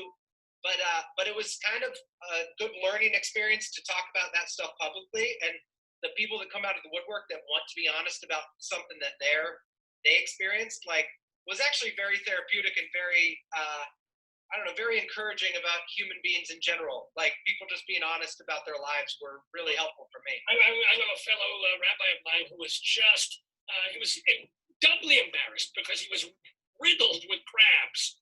And of course, crabs. So he just felt really, really bad about it. They've even riddled with pastrami. It would have been fantastic. But crabs, no. Thank you for laughing at that. That was pretty desperate. Now completely not speaking of this. Well, talking about sex. Yeah. Right. Of all things, because everybody has a podcast. Every person in the universe. Some people have two. You, of course, have a podcast, but it isn't like 30-something Irish guy talking about sex or the sex he's not having, and it's not about, I don't know, sci-fi, and it's not about aliens, and it's not about politics. You and two of your friends have a podcast with which you celebrate and dissect what? Sex in the City. The classic. But the actual television program. Yeah. How? So, it was we love New York City and dating, and this. There was somehow that like we would always dance around about all the subjects. We live here in New York, and we would talk about dating experiences and this and that, but none of us had ever seen the show, and we're like we should watch that, and like I think there was like a few people that had mentioned the show, and I had always been like, I've never seen that. So we just all decided, we're like, we'll watch it for the first time ever together. And we know that we'll be talking about, we've never seen the show, but we know that we'll have the grounding to be able to talk about the subjects of what it's like to date in New York City. And then you'll get a guy's perspective, because mostly it's girls and gay guys that tend to love that show. And we're like, maybe we'll add a different perspective to it. And sure enough, like we've grown a pretty amazing audience that appreciates the show and loves our dumb takes. And yeah, it's like, I think a lot of the female listeners appreciate hearing like three straight dudes talking about their takes on the guys' version, and gives them the same sort of insight that to guys would be like, if you want to learn about girls, watch Sex in the City. There's a lot of information that can help you out. So even though it's a fairy tale, even though they're living in New York on $30,000 a year, and yet wearing Manolo Blahnik shoes, and they're all incredibly gorgeous, and they have their pick of it. I mean, it's just like true, but not exactly true. Totally. That's what makes it watchable, I guess. So how is you and your friend? What are their names? Your friends? The two guys? John Sieber and Corey Cabot. John Sieber and Corey Cabot. Are they comedians or just friends, or what are they? We're all friends. Corey's a director and a comedian, and John's an actor, and just a friend that we've done creative projects with and stuff. But he doesn't necessarily do comedy. But he's the smart person in the group. That when Corey and I are bantering, making dumb jokes, he's like, "All right, let's bring back to the subject." So, so how does your perspective on a particular issue differ? You found out from the fans of your podcast who write in. You've actually had one or two cast members of Sex and the City be on the show. So how are you Have you found out that really there's only this much difference between women and men, or is it more like this much? I think that what I've learned the most is that the communication of I think that like I've heard a lot of guys that are just like, man, that show sucks, and it's like, did you watch? And it's like, anytime you watch something, and I've heard girls that are just like, Breaking Bad sucks, like, and really, I respect anything that's been able to become a global phenomenon with fans all around the world. You're like, and so I think that it's been cool to start to understand like why people are passionate about the show. And for girls, it is that part of it's the fantasy, part of it is the like, oh my gosh, the shoes and the fashion and the relationship, and then part of it is like, you can see some relationship you can relate to in your life, the relationship you don't want, the relationship you do want. And so I feel like it's given me more understanding of the female perspective, and it's been nice, rather than to try to figure out what someone's thinking, to just have girls be like, here's what we're thinking, here's what you missed about this scene, this guy, and then also, they seem to appreciate that with us as well. So I think women and men, we're not so different, but we are. Because I've been thinking about doing a podcast dissecting That's So Raven. I do think they should bring that back, and then to really go deeply Talmudically into that program. Very, because she is in fact so Raven. She's pretty Raven. She is exceptionally Raven, I think. Yeah. She's like 94% Raven and 3% Blackbird. That's not a race joke. It's a play on the bird and the word. It's got nothing to do with the coloration. Please don't write in. By the way, speaking of getting in contact, how do people see you? Do you have a website? I do. I'm Kevin James Doyle on everything. On my website, my Instagram, my Twitter, my Gmail. Kevin James Doyle. Very Irish.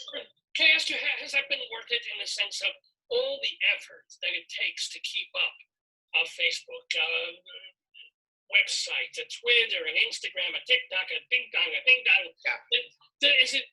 Does it pay off in the long run of building the fan base? I think you got to choose.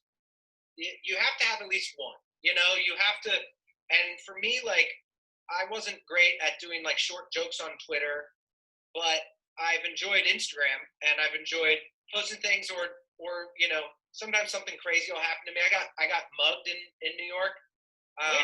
When? It was literally last December. I was standing there, and someone snatched my phone out of my hand as I was standing on the street at 59th and Park. Just came up and snatched out and ran. So I ran after them, and I was yelling, and they were very fast, but I'm pretty fast too. And I was running. And there's a guy in front of me who was a FedEx worker that got in front of the guy and tripped him. And then the guy dropped my phone and ran off. And so I got my phone back. Yeah. Let me ask you. I mean, this is one of the big things politically now. Has New York gotten worse? I'm going to get into politics with the ladies over. Yeah. Has New York gone downhill the last couple of years? Well, I got mugged this was December of last year before COVID. So No, I'm saying people are saying now because the homeless are in the hotels and there's this and since the pandemic. This was December, yeah. Yeah, and this was on 59th and Park. Like, I don't know. Like, my experience seems like it was a what's it called? Like I don't know. Maybe a snatch and grab. It wasn't a violent. Yeah, I don't think I can extrapolate like the whole thing. But it's definitely weird now just because there's less people around. I feel like when you go through Manhattan now, usually there's some comfort of, there's enough people around that you feel safe. And right now it's like kind of a ghost town in some way. And you're like it feels creepy. All tourists, nobody, the New Yorkers are there, but the tourists are not going to be, they're going to be flying in. It's true. Yeah. Now, speaking of bad times, tell us, Kevin James Doyle, about your worst hell gig, be it theater or stand-up comedy. I have two. One ended up not being a gig. The worst one that I had recently was at this theater that I rented in New York, and I was like, oh, this is like right after I got back from Fringe, so I was like, this is great, like so many people are going to want to see it. And I don't know what was going on Friday at 9 p.m. Seemed like it was a good time, and it was 9:05 and just like nobody there. So I was like, I have the night off, whatever, I'm gonna go. And like I've done shows in front of 3 people, but I was like zero. Like I've done enough shows, you know. And then this group of like 9 people came up at 9:05, and they were like, "Are we late for the performance now?" I was like, "Who?" And so I had to direct them down after the thing, and then walk up on stage. And it was actually a good spin on a hell gig, because I was like, what can I do? Like I just directed them down like I was the doorman, and they're like, what the hell? Like there's no one down here. And then when I walked out, they were like, that was the guy who. And so the first 10 minutes was me making fun of the experience of like, I thought I had a night off, and then I was like, I'm gonna stop, I'm gonna turn around, you're gonna clap, and we're gonna pretend this is a normal show. And it ended up kind of bringing us together, and it was great. The worst gig I ever had is I did a tour of house shows where literally like I went to a town, and I would go to, and there was like 30 people in a backyard, and I would do a show and then move to the next town. And my one friend Joe was like, dude, this is going to be so packed. It's going to be awesome. And it was like a few days before, I was like, hey, I sent him like a poster to send out to people. He's like, the numbers are moving. This is great. And the day of, he just texted me, and he was like, hey man, it's going to be an awesome show.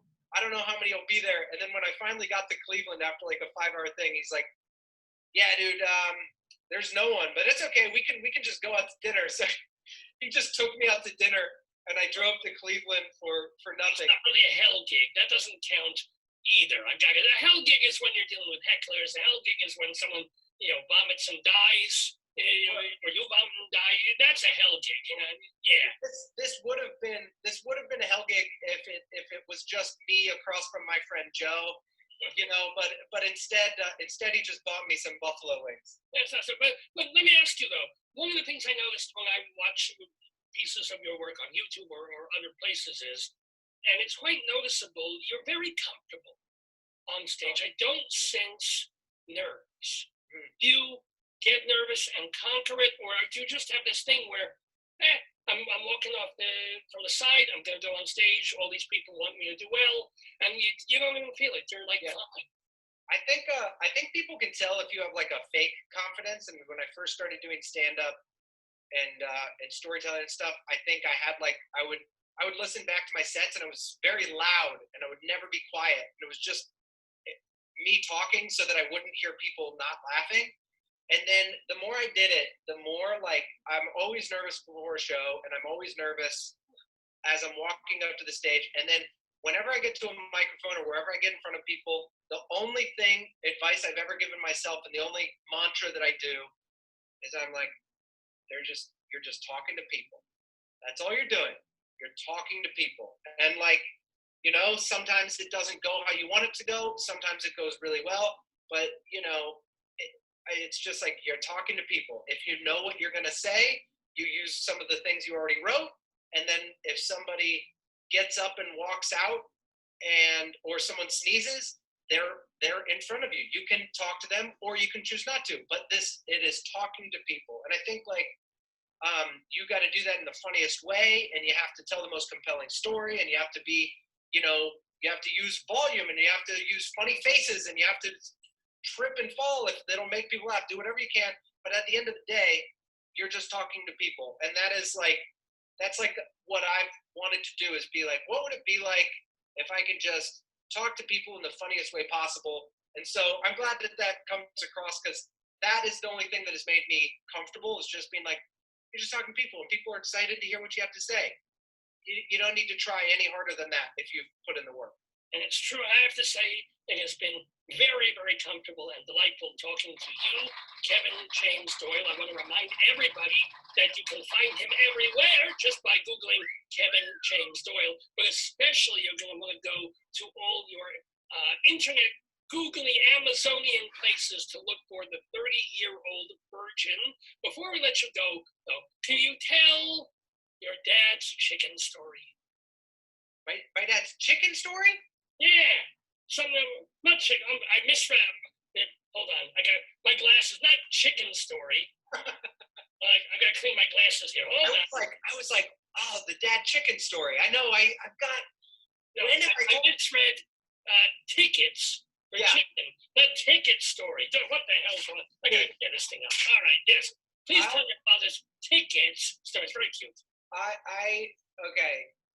This is a great example because I think this is just me reporting. It's a joke in the show, but it's just true. Is my dad, anytime we would go to any concert, he would always do the same exact joke, and we would be like a few minutes out from getting to the door. My dad would be like, hey Kevin, do you have the tickets? And I'd be like, no, Dad. And my sister, you'd be like, Jamie, do you have the tickets? We'd be like, Dad, we know you have the tickets. He's like, I don't have the tickets. And then he'd get them out and be like, I'm kidding, I got the tickets. He thought it was like the funniest joke. And no matter how many times he did it, we'd be like, we know what you're doing. You have the tickets. He's like, I don't know. I've made the joke before, but I don't think I have them. I'm kidding, we got them here. And I always would be so embarrassed when he would do it, especially in front of friends. And then I grew up, and I'm living in New York, and I'm on a date with this girl that I really, really like. And there was kind of a lull in the conversation. We were headed to this concert. We're on the subway, and I just didn't know what to say to keep the conversation going. And I just looked at her. I was like, hey, do you have the tickets? And she was like, what? And I realized I went to pull them out and be like, I'm kidding. And I actually didn't have the tickets. So we had to go get in a cab. It was like $40 and I had $60 total or something. I go all the way back to Brooklyn. We get the tickets. We go all the way back. And the whole time I was like, you know what, Dad?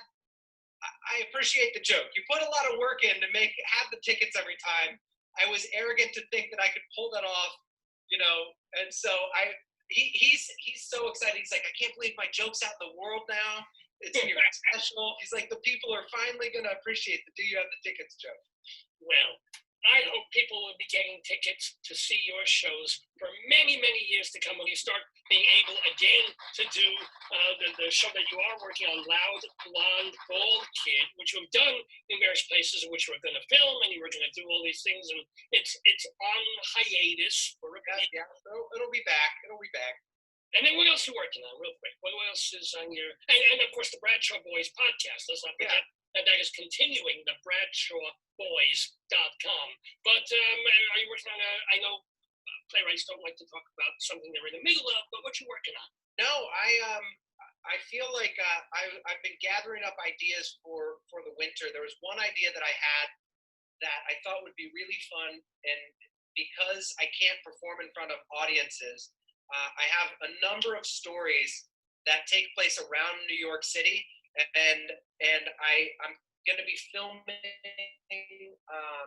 over the next few weeks. I'm going to be filming stories like the Getting Mugged story, the iPhone, and I want to go to the places where these stories took place, because there's people kind of, the streets of New York City are empty, and tell these stories where they took place, direct to camera, and have it be sort of like a direct to person. You get to see New York City, you get to love New York City, and you get to hear these like crazy stories of things that actually happened here. So a socially distanced one-on-one comedy experience that is safe, and the audience can watch it safely from their own living room. What a wonderful idea. And people can go to your website, KevinJamesDoyle.com, to find out when that will be done. Yeah. That's not like next week, but when people can start to watch it, and also to see all the other things that you're doing. It remains for me, Kevin James Doyle, to thank you so much, to wish you, as I said, continued health, continued creativity and success, and shalom to you. Shalom to you, and if you ever do a live version of this, I can't wait to meet you in person, and you can come to a show in person, and we can do this again with a real audience. Huh? It would be what a joy that would be to do, and if you do have benefits, I work cheap, not free, but I work. Yeah. Awesome. But great to see you, and thank you so much. Thank you so much, Rabbi Saul. Bye-bye now. Wow. Wasn't that wonderful, ladies and gentlemen? A terrific conversation between Rabbi Saul Solomon and our new friend of the Daverhood, Kevin James Doyle.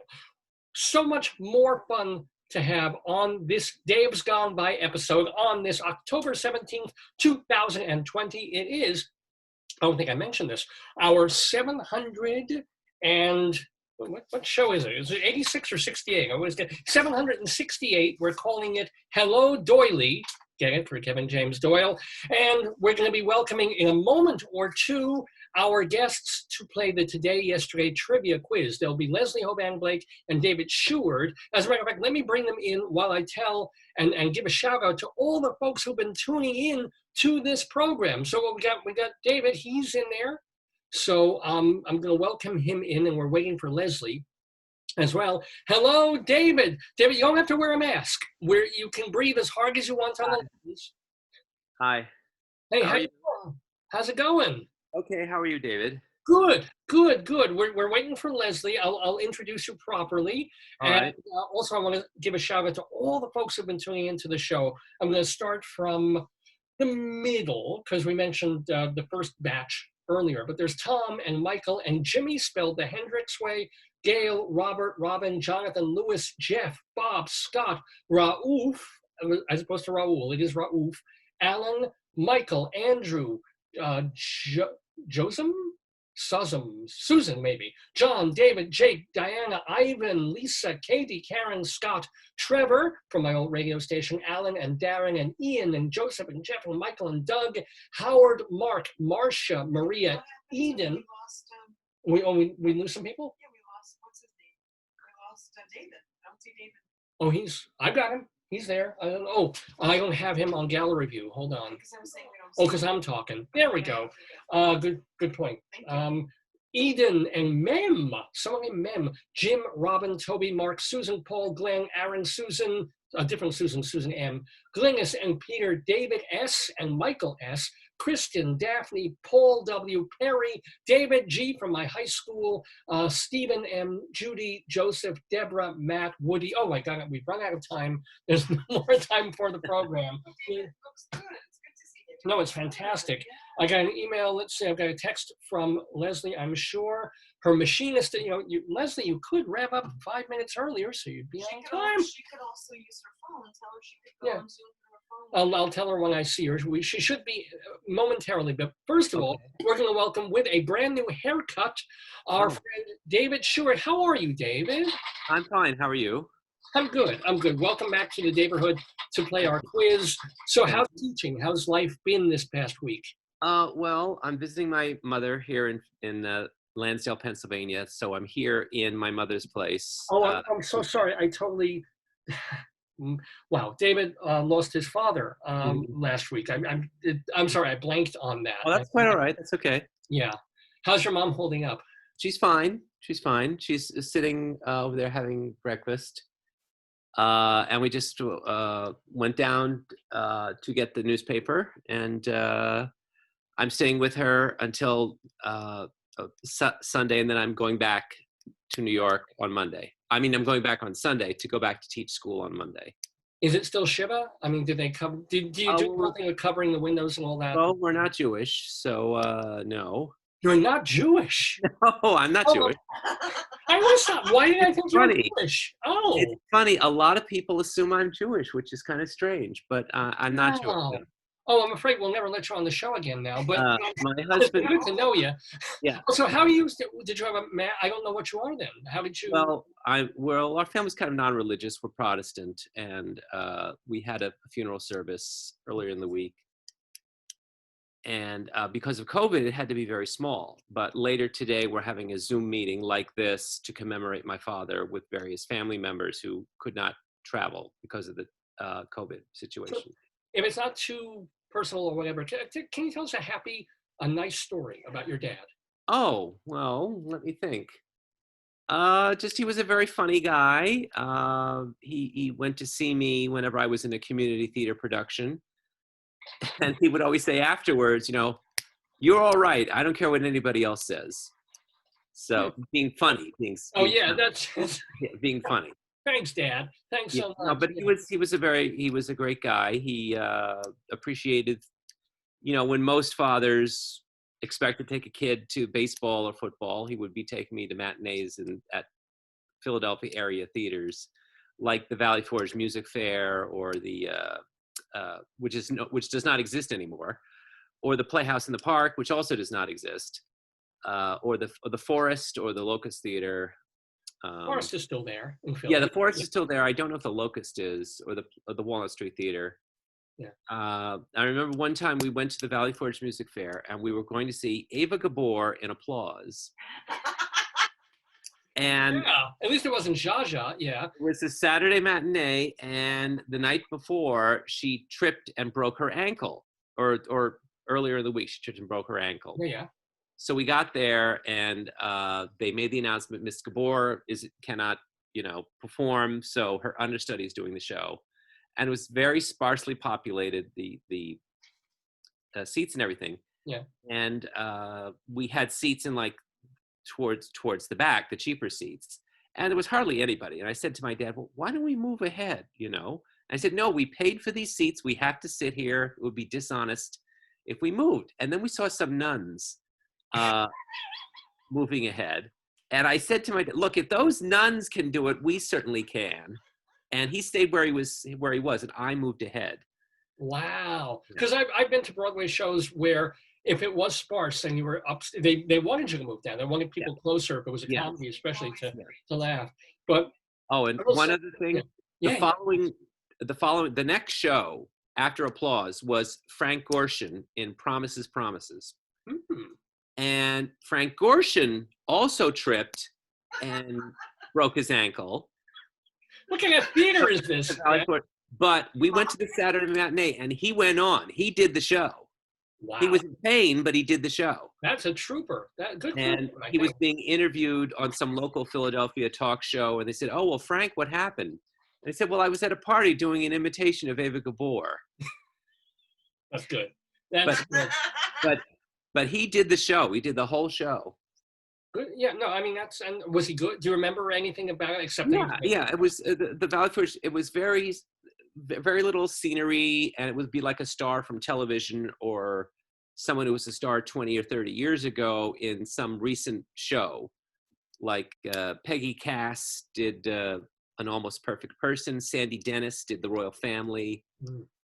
Maureen Stapleton was in a production of The Glass Menagerie. Oh, all right. Yeah. Stiller and Mira did The Prisoner of Second Avenue. Makes sense. Yes, I see it. And Last of the Red Hot Lovers. And James Coco. Who did you get in that one? Jerry Stiller played the James Coco part. Oh, he did. Oh, right. Yeah, and Mira played all three of the women's parts. Excellent. That's pretty great, actually. A great beginning, sort of going into the theater in that way. And Stiller and Mira would co-host the Mike Douglas show in Philadelphia in the afternoons, which was taped in Philadelphia, and then at night they do the Playhouse in the Park. That's a pretty great life right there. Even if he'd never gotten Seinfeld, that's a pretty good life right there. Yeah. Just to have a day like that. So she told me later, several years later, I met Ann Mira while her husband was doing Hurly Burly. Yeah. And I was an usher on that show. And she said, I saw you and Jerry do Neil Simon comedies at the Playhouse in the Park. And she said, summer stock. It was awful. Oh, all right. Well, I'll tell you one thing. One time I told a joke about the Locust Theater in Philadelphia. Oh. Crickets. Oh. I get it. I get it.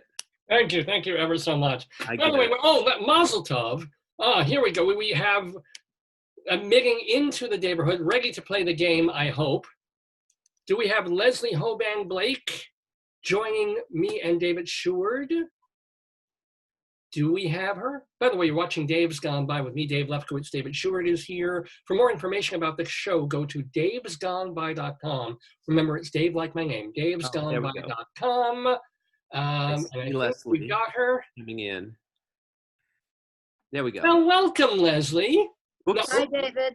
Hello, David's plural with an S. How are you guys? Wait, we lost your video.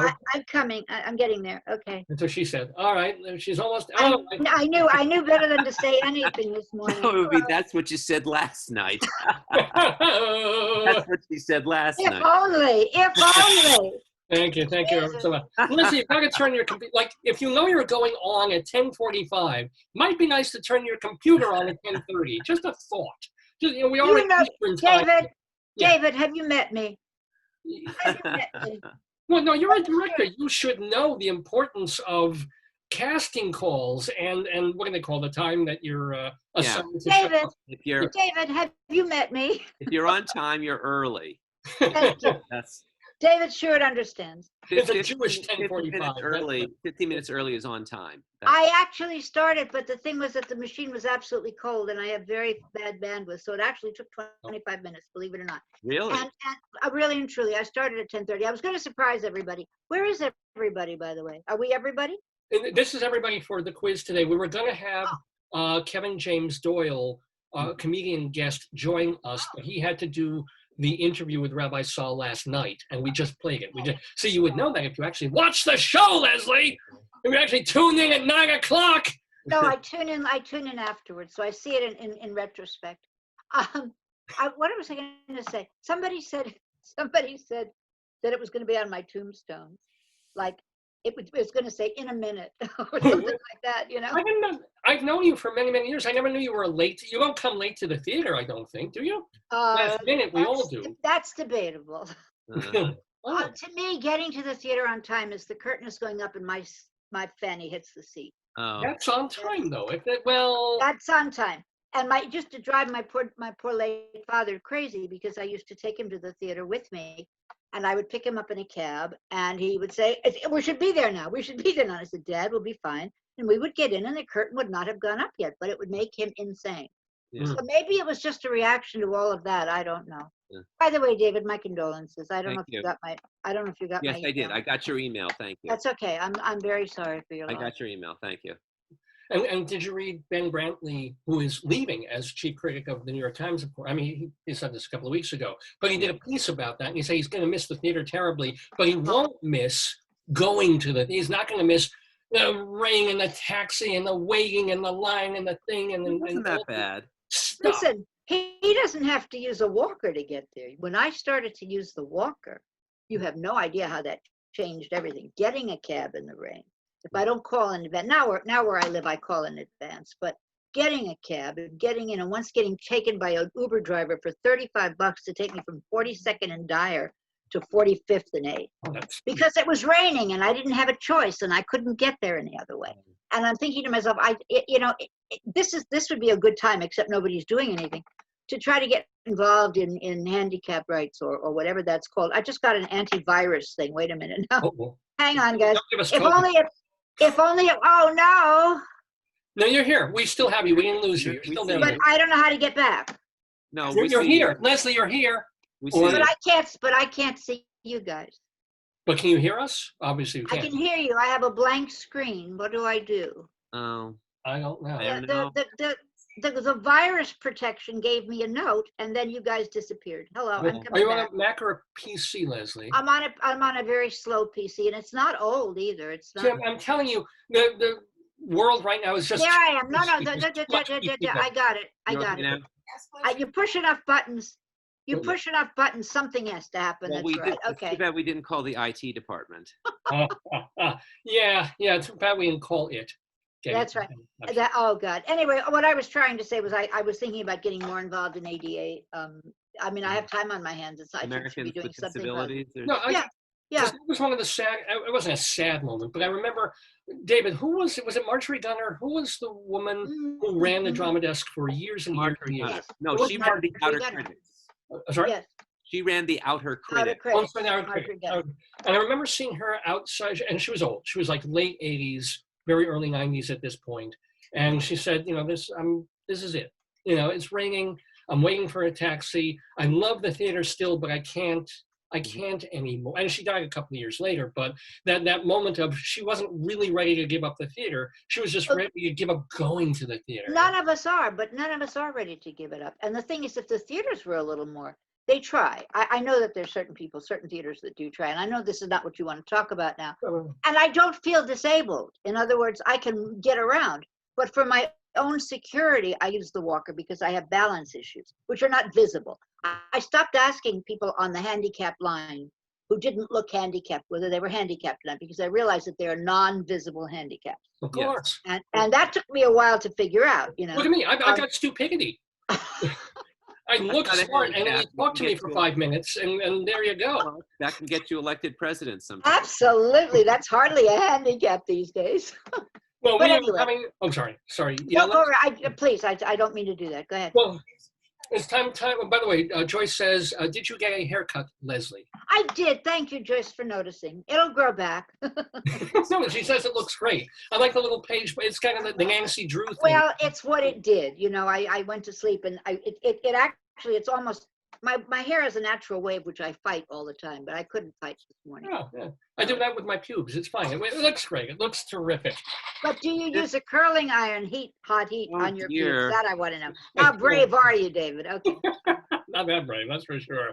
All right, ladies and gentlemen, we are talking delightfully with Leslie Hoban Blake and with David Sheward, who are going to be playing our Today, Yesterday trivia quiz game against each other and perhaps you at home. Feel free, when I ask a question, if you think you know the answer, type it in right on Facebook. And Oh, I have one question before we start. I hadn't been wearing these before. Does it make any difference in the sound? I'm going to take it off for a Sounds the minute. same. What? Well, wait. You don't know because now I have it off. Does it sound the same still? It sounds the same. it's virtually the same. All right. Because okay, never mind. Then there's no point in wearing it. It just got louder when you took that thing out. Yeah, now it sounds better. Yeah. Oh, okay. Then that's something good. That's good to know. Yeah. Because everybody I see on TV is wearing them. I thought I should have one. But It may be easier for you to hear us with those Yeah. in, but it's you not. do come through clear. When you're talking now, there's a little tunnely effect. But if it works fine for you, it works fine for me. Cool. Yeah, I hear you fine. That's great. And we hear you, David Sheward, and you, Leslie Hoban Blake. So here are the Excellent. rules. Yeah, sorry. I'm going to begin the quiz, the Today, Yesterday quiz for October 17th. So every one of these questions that we will do in the quiz is an event that happened in history on October 17th. You know what I thought? I just had this thought, not this minute, but I've had this thought for a week. Sure. Isn't it amazing that something happened every day? Yeah. Yeah. Let's go life. Something important happened every single day. Something, Well, I mean, if you go back this year, especially like when we look at the list in 2021, on this date the president got this, on that date. I will never look back on 2020 as long as I live, which may not be that long, but I am not going to look back on this year. This year should disappear. It should go and not have existed. Yesterday was Angela Lansbury's 95th birthday. 95. Wow. I just saw her in something as a really, really old lady. What was it that I saw her do? Life. You basically saw her in Life. It wasn't Life. She was on TV doing something. It was probably a streaming of some sort, where she played a really, really old lady. Well, she was supposed to do, like 3 years ago now, she was going to do Ingrid Bagnall's The I know. Not Chalk Circle. What's it called? Yeah, you're right. Chalk Garden. The Chalk Garden. And she just was like, you know what? Well, her too, as I would love to do it, but 8 times a week, Well, she did I think she did a reading of it for one night. Yeah. And but one Listen, night. I gave up acting in 1985 because, and I could still act. I could still remember lines, but I can't remember phone numbers. And I'm nowhere near 95. So, I don't know how she's done it all this time. It's really amazing. Passwords, man. If you're supposed to have different passwords for everything you do, good luck. I know. I have a book. I don't bother writing them in the book. I have a little place online, but it says, I can't remember my goddamn password. Yeah. That's the name of the book. And then you have to remember where you kept the book. So that's the that's the other part of it. Someone gave it to me as a gift. So what are the questions? So here we go. Here we go. Well, first of all, I'm going to ask each of you to pick a number, and you usually pick the same ones, but pick a number between 1 and 6. Leslie, ladies first. So pick a number between 1 and 6. 2. To change it up. David? 5. 2 and 5. We're both changing today. Okay. We I'm feel rolling a adventurous. virtual die. David, did you say 5? 5. Yes, I did. You hit it on the nose. He always does. He gets closer on. That's perfect. Okay. So you get to choose. And whether guess what or he's going to not- choose? Yeah, I will go first. You choose to go first. You can go first. So here's the deal. Each question is worth 2 points, 0 points for the wrong answer, but the other person does get to steal. So while we love it when it's really fun when you guys cogitate and talk about the answer as you're formulating it, remember that you might give away the answer if you get it wrong. Okay. So just understand that. All right, are we ready? We're Yes. ready for the game, the Today-Yesterday game, October Ready. 17th. First question goes to you, David Sheward. Mhm. 1814 is the year. Okay. 8 people were killed today when a flood cascaded through a London slum. But the flood Yeah. was not water. Huh. What was it? And there's a multiple choice. Oh, okay. Was it beer, hot tar, sewage, ketchup? What? What? Oh, I potato. I know. I Potato. think it's sewage. Well, let's gonna read that again, just for folks to agree or disagree. Beer, hot tar, sewage, or ketchup. Can I give you a moment just so we can, because there's like a 15-second delay. Okay. Potatoes are saying ketchup. I think that's pretty I'm gonna pretty say, clear and obvious right there. Yeah. well, I don't think it's ketchup because ketchup is going to go slow like that. Remember that song? Heinz would. Hey, David, lava goes slow. That's true. Anticipation. When the Joni Mitchell, was it Joni Mitchell? Not Joni Mitchell. Carole King, Anticipation. Yeah. Carly Simon. Oh, Carly, right. It was Carly. It was a Yeah. ketchup commercial, and they would sing Anticipation because the ketchup was so slow. And tar is kind of slow too. And beer, I don't know. So it's either beer or sewage. And The worst restaurant ever. yeah. Hello, Sounds love. like How a would British you like- pub. It's like the barmaid comes up. Hello, love. Today we have beer or sewage. Which would you like? Well, it's like a Monty Python sketch. I'll have some sewage with my Or shepherd's spam. pie. Beer, sewage, or spam. Yes. Thanks, bacon and sewage. Yeah, right. I'll have the sewage, love, and top it off with some feces. So okay. Well, you're in a good mood this Yeah. morning. So I know, right? I'm gonna say sewage. So David says sewage. Do we have any people They have things that I won't repeat. Oh, what? She was just saying they have things which she won't I repeat. can't say those words. Any answers from any of our people in the watch parties? Somebody said Angela Lansbury. So someone said Angela Lansbury. They were flooded with Angela Lansbury. Somebody said you can do There's a whatever. song in Sweeney Todd about it. Meat is not an answer. And so, ladies and gentlemen, for the first question in our quiz, David Sheward does not get 2 points. Leslie, you get to steal. It was not sewage. I not only know what it was, but you didn't go on the You have a London. story about it. Yes. You were there. You had relatives. No, not really. Did you go on the London trip with us to Atco, or just the French trip? I did. I don't know. Did you, David? No. No. Yeah. No, but were you with me in London as well when we went with Richard Eyre for tea? No. No, I wasn't there for that. Oh, Okay. I don't remember that. Atka took us on a backstage tour of London. Uh-huh. And the reason I bring this up is that it has to do with this because I learned about the answer to this from Richard Eyre himself. Okay. He was Who is, telling by us the the way, a history- friend of the neighborhood. Just want to brag that Oh, Richard Eyre has been on this great. program, but okay, yeah. Oh, great. Great. Well, tell me when. I'll go back and watch because I thought he was a really cool guy. Just go to Anyway. the website, Leslie. It's pretty simple. Oh, I thought you would give me the date so I didn't have to go through everything to find it. You don't know know where this it is a search engine. It's okay. I will look. I will Go look. ahead. So Richard was talking about different theaters, this theater, that theater, blah, blah, blah, how old they were, how new they were. And he Yeah. said, and on the site of the Dominion Theater Hmm. was the great beer flood of 1914. And we sort of, excuse me, the what? The who? And he told this whole story about how there was a competition between a father and son and building big vats. And the vats exploded. And unfortunately, it was mostly children who died. I Oh. remember this because it was so sad. It was children dying in beer of all. I mean, it was, first of all, Leslie, you're right. Second of all, what happened was the casks were made of wood, which wasn't like, so they Oh, I don't know exploded. I don't know the particulars. I just know that. And it not only was the children, it was the wake of a dead child. That's what family was I like. didn't know that part. Got flooded out by beer. Oh, yeah. No, because it sounds funny when you say it, and then you hear that it was a bunch of children who died. Oh, It's odd that the grown-ups didn't die. I must have been not high enough to kill grown-ups and maybe low enough to kill children. Oh, I wonder. And it made them high. I don't know. Oh, okay. David, did you you're really say, on David? it today. What Wow. did you say, David?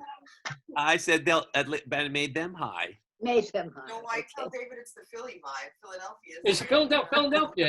It's making Near you. Philadelphia. You're eating those pretzels with mustard, and they're just getting to your system or something. I don't know. You said pretzels, not pencils, right? I don't get Sound the point like of that. pencils. Sorry, I led with the wrong Did you get a haircut, David? Yes. Did- Last. Yes, I just noticed it when you turned your head. I didn't see it. For a second. Oh, Mom, I'm dying in beer. Well, open your mouth, love. It's But expensive. not too fast. I want to drink some more. Wow. David, you I'm didn't surprised Monty Python didn't do a skit on that, you know? Wow. Oh, by the way, At we're least talking. it's not sewage. Okay, there's a game show going on. David's Yeah. developing It could have been worse. So I think Could have been David's trying out his comedy act. I I don't love know. it. I think this is wonderful. This is a side And of doing very well with it. I've seen in so many years. But let's get to the next question, because Leslie, I know Leslie, Leslie's you turn. are already Oh, winning. right, I get a question. Okay, Yeah. yes. Yeah, it's definitely. 2-0 Leslie, by the way. So Not we for got- long, I'm sure. drink after talking about sewer. My worthy opponent. but we're gonna move up a couple of years for Keep Leslie's shrinking. You keep going down in the picture, David. It's moving. that's There we it. go. question. Well, now you, Can go there you Okay. are. Perfect, okay. 1825 is the year. 1825. Opening tonight at the Paris Opera, Don Sanchez, the first work by this teenage composer, a Hungarian national who would become best known for his innovations in harmony and his virtuosic piano skills. Can you name him? And don't say, just hold on to it for a bit. No, just, okay, you're I'll going to read the it que- again, I will right? read the question again also. So, once again, 1825 is the year.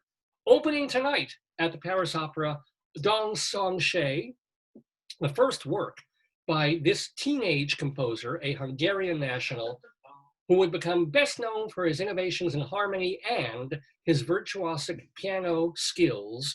Can you name him? Hold on to that thought. I want to give our Somebody said they want to hear more of the waitress who talks about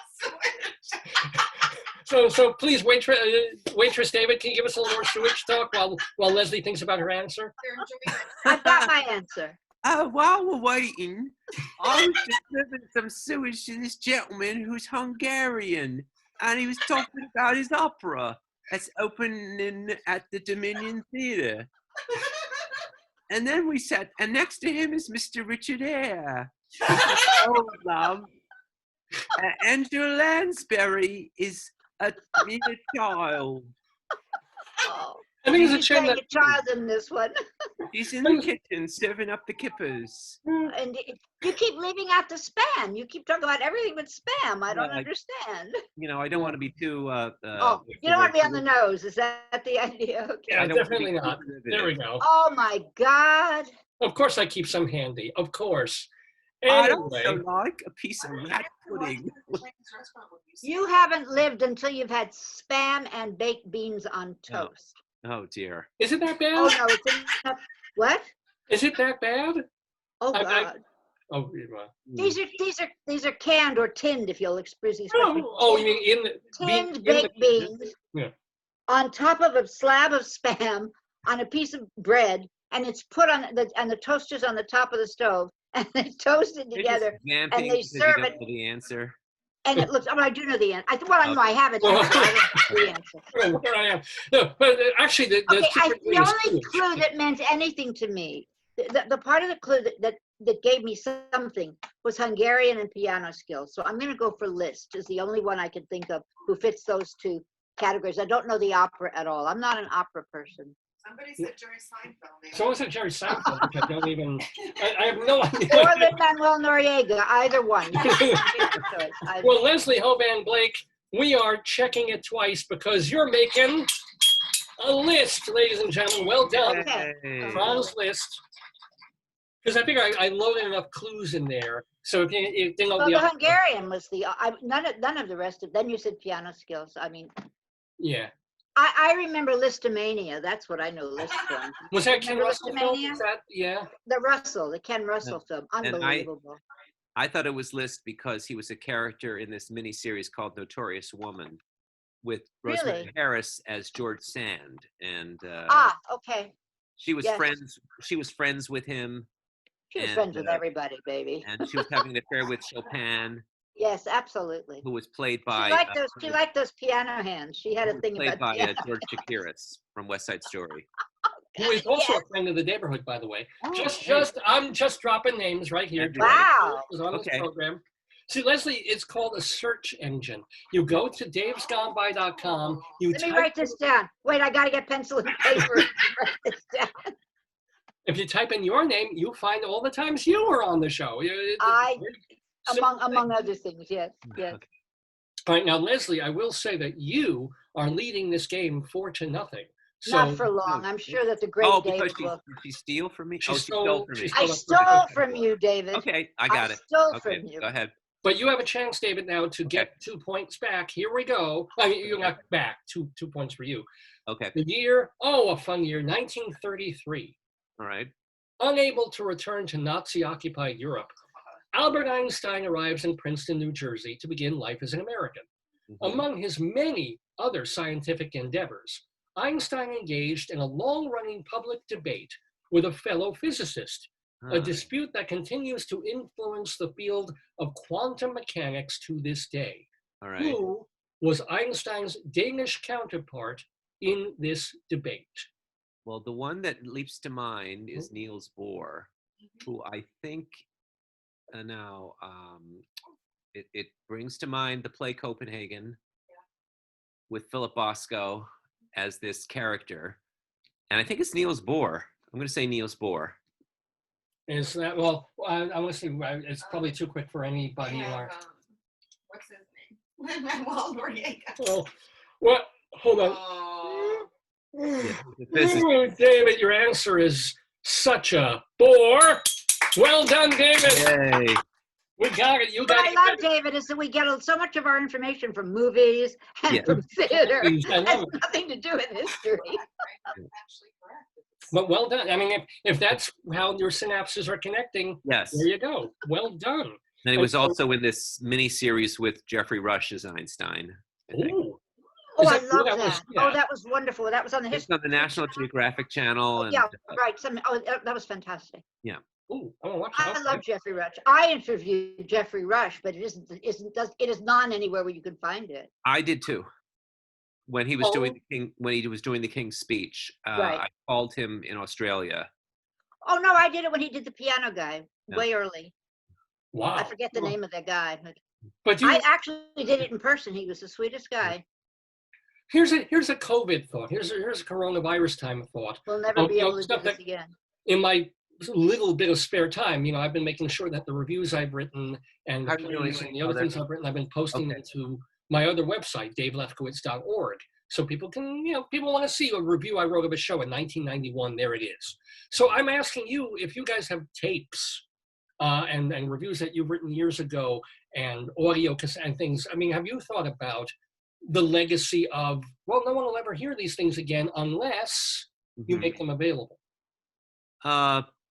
Well, I mean, I haven't done too many video things. It's mostly website stuff, and the websites are still there Yeah. that have the reviews, and the print versions from before that I've kept, and I think I'm planning on giving, and I think they're in the Lincoln Center Library anyway. Oh, wow.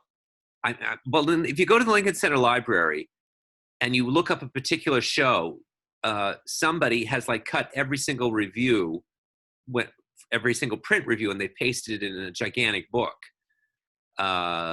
So I mean, but that's still not general public. No, it's not. You have to go and look for it there. Yeah. But I'm saying, don't you have tapes for a little mini? I do, and unfortunately, I used No, to because tape over. No, because I haven't done that much. I did when I was on New York One. Yeah. But They have the right. that was like news. That was like news. It wasn't reviews. And No, he means I think he means audio tapes. No, no. Interview people. No. I'm No, sorry. no. Okay. no. And you, Because Leslie? I have a shoebox full of audio tapes. The problem is they're not marked. They're disintegrating, and I used to tape over. So that one box really had 3 or 4 times as many interviews because I was doing a film, so I was doing an interview a day, you know, and press judges and whatnot. Yeah. So I had so many, and I remember that you had that interview with Lee Harvey Oswald where he told everything. I had that one where he gave it all away, and I taped it over with Arnold Stang. I can't believe you did. Absolutely. I taped it over for an interview with I don't know. I'm trying to think of somebody. He said Arnold Stang. It was Arnold Stang. Or Eva Gabor. Either one. You know, just one of the. There it is. It's still there. For an interview with Rosemary. Actually, I'd love an interview. I never interviewed Rosemary. That would have been fun. Yeah. All right. Speaking of fun, we're having fun doing our Today Yesterday quiz with Leslie Hoban Blake and David Sheward. But David, I just want to interrupt you. I'm sorry. The stuff that we did, David. Well, no, I don't have. There's some of my backstage stuff. My major interviews, like on shows, like I'm saying it to both of you, but I'm specifically mentioning you because we run backstage at the same time. Yes.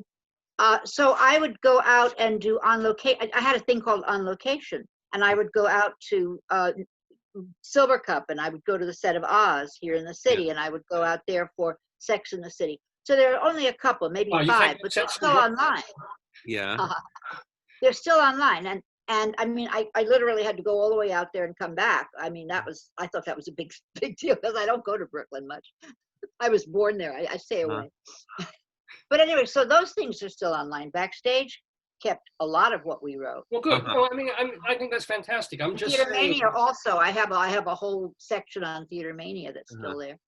Right. That's all. So that's still available. So, that's still extant. I'm just saying the stuff that isn't, or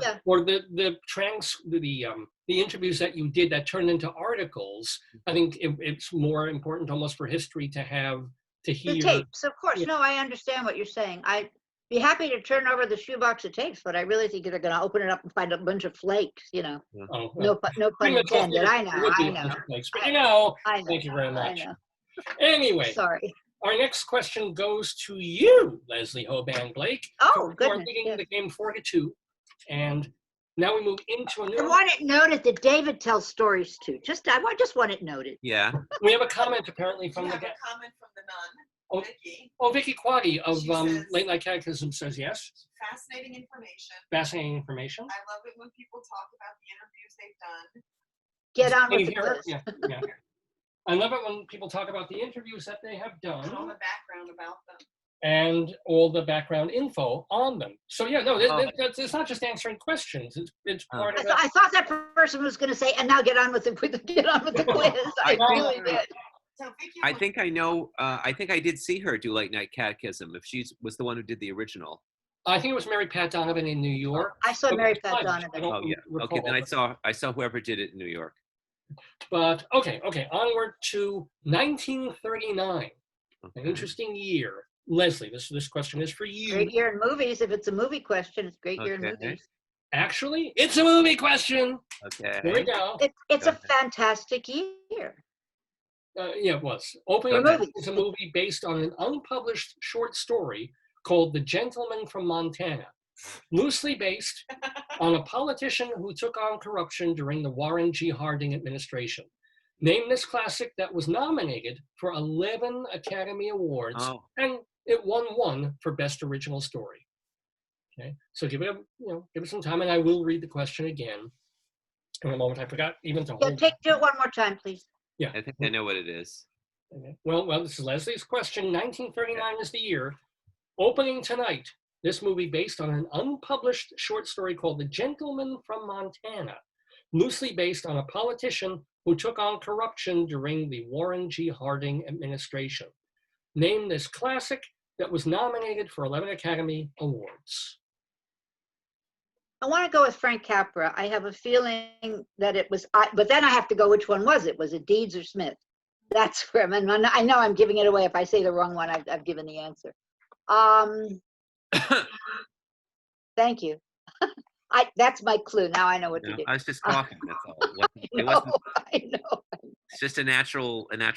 The one that was really okay. I know what it is. It's Mr. Smith Goes to Washington, because the other one is not about politicians. Really, the other one is about how to do it. I had to go through it in my mind, though. Play the whole movie in my screen. Yeah, I'll go along with that. Smith Goes to Washington. It's like a movie. Jimmy Stewart, Claude Rains, Edward Arnold, Jean Arthur. Am I right so far? I think so. Jean Arthur. Yeah, I don't remember anybody else. I mean, there were a bunch of character actors, but you've certainly mentioned a lot about this movie, but is it the right movie? Oh shit! It's not going to be the right one. Yeah, it is. Oh, thank you. Goes to Washington. Well done. Yes, it is indeed. And did you know? My father taught a class at the Institute for Retired Professionals called "The Movies of 1939." That's how important the year was. How wonderful.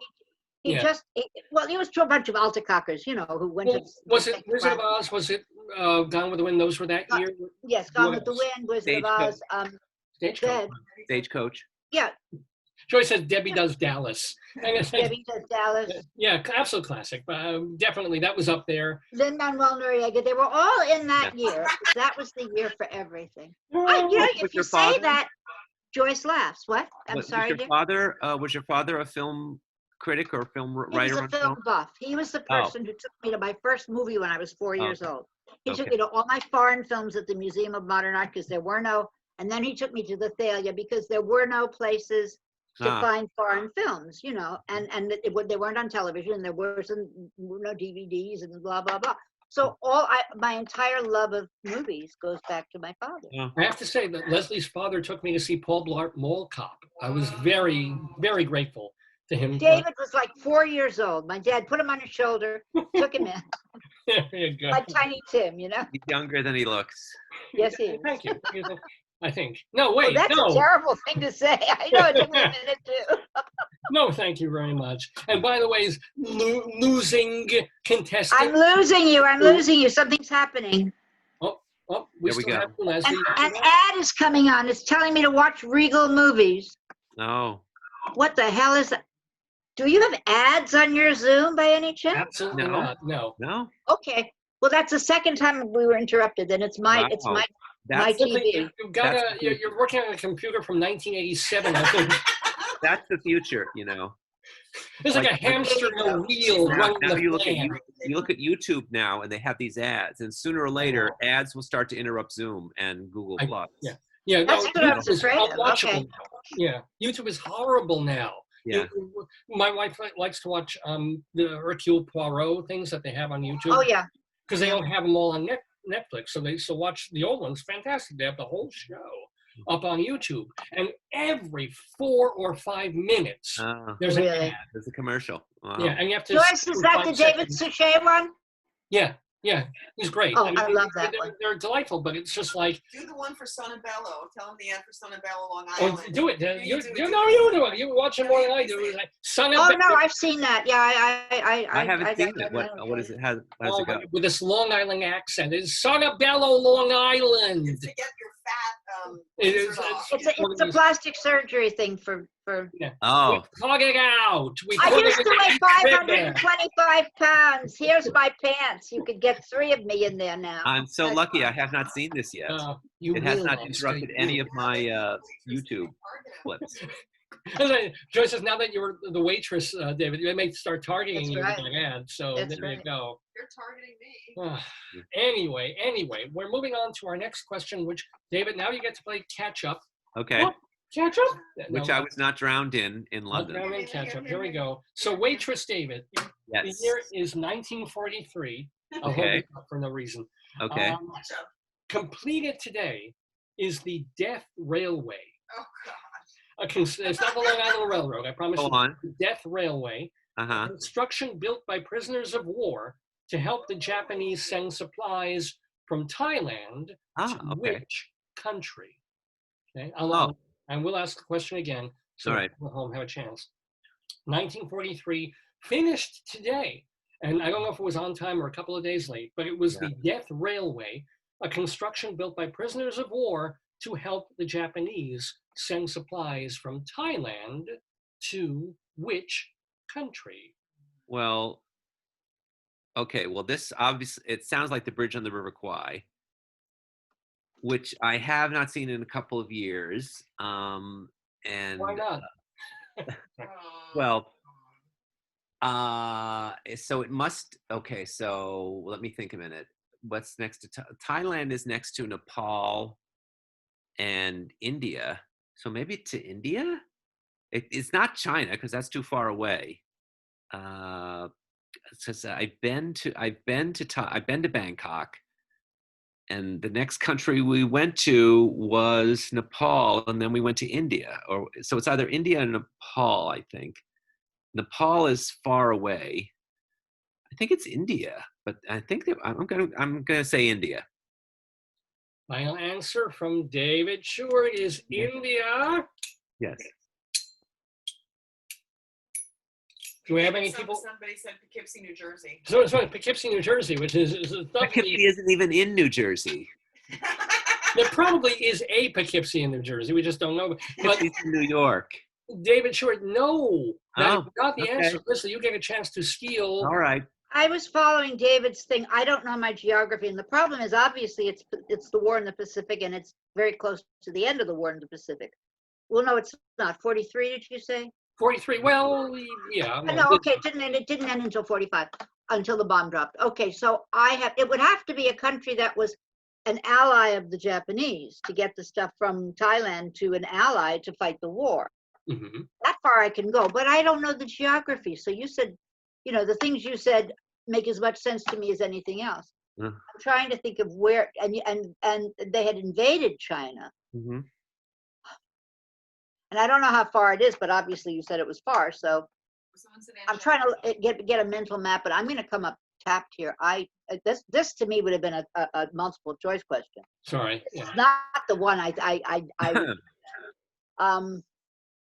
would say sewage, but that would disqualify me. We already have Angela Lansbury as an answer, so that. Give me one more second. I'm trying to come up with allies of the Japanese. I'm trying. It's not the caucus either, but good guess. That's in New Jersey. 30th Street Station. They actually transport goods to 30th Street Station when they could grab. Or as they used to say on the Jack Benny show, Anaheim, Azusa and Cucamonga. Yes. Cucamonga. And there's a Cucamonga, several of them, in fact.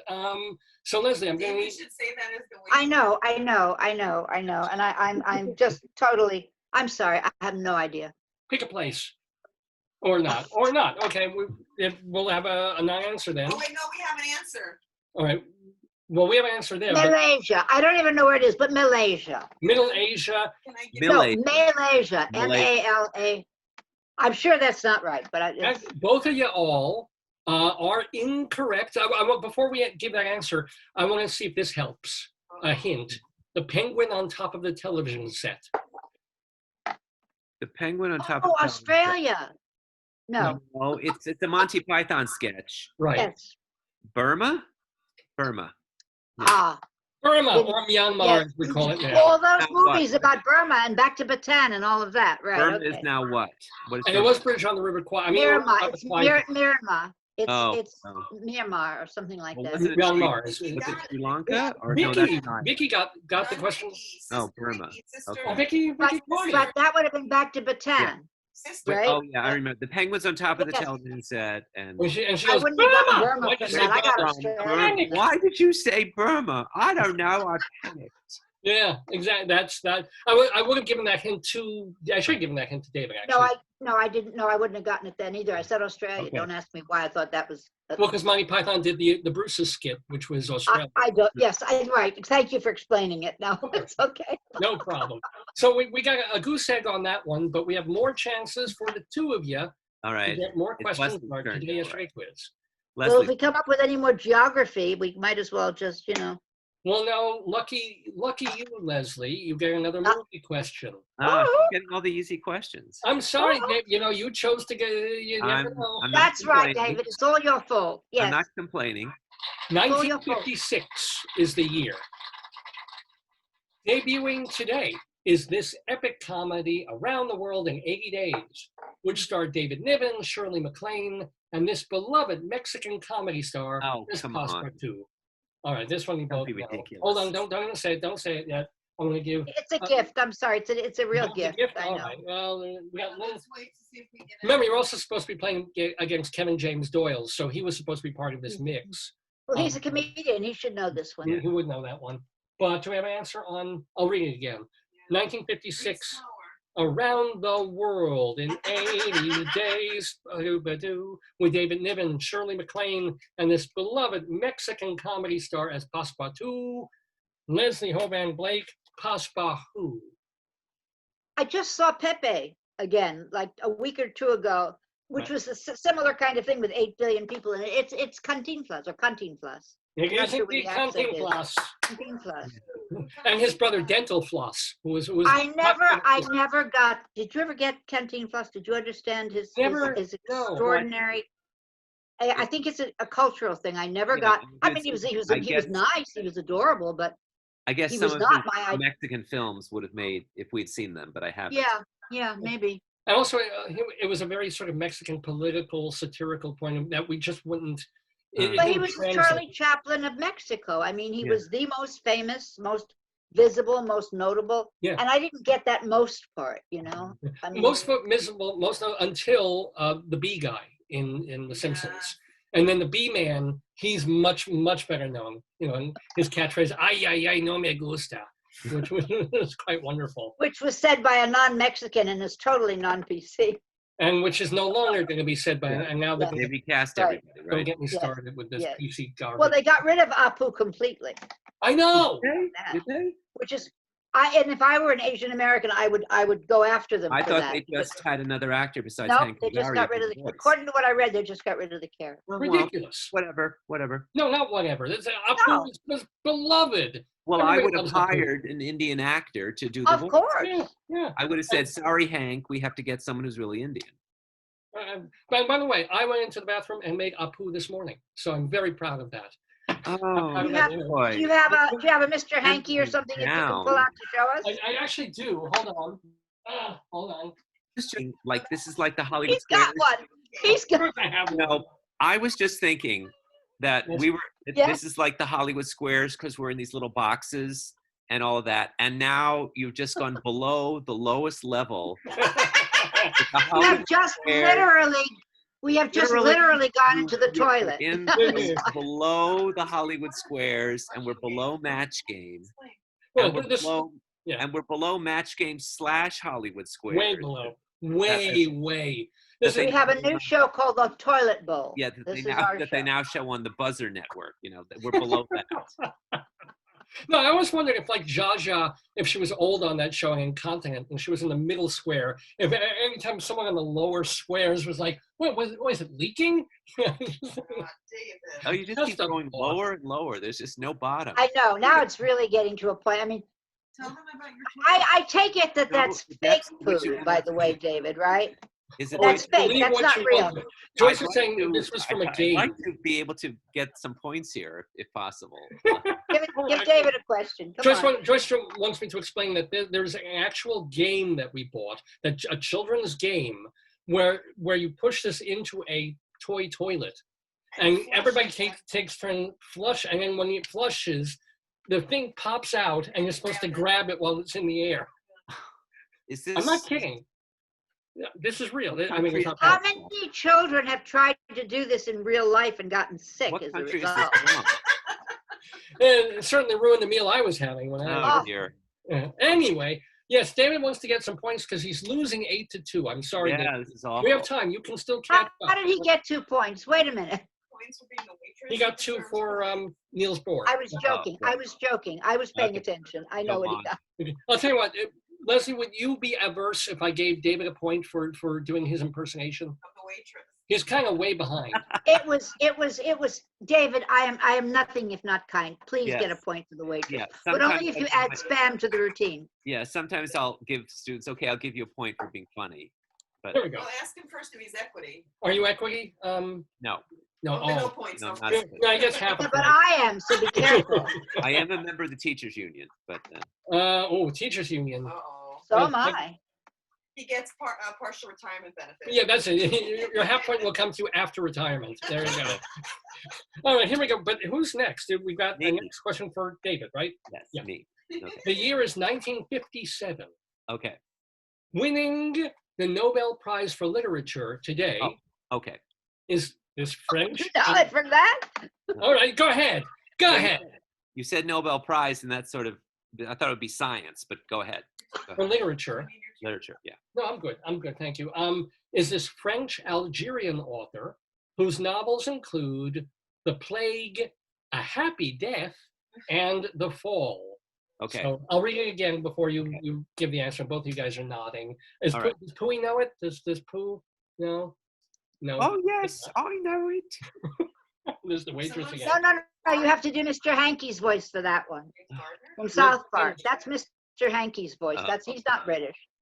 1957 was the year Nobel Literature Prize won today by French Algerian author whose novels include The Plague, A Happy Death, and The Fall, and Happy Sunshine Christmas Book. No, I don't know. David, yeah.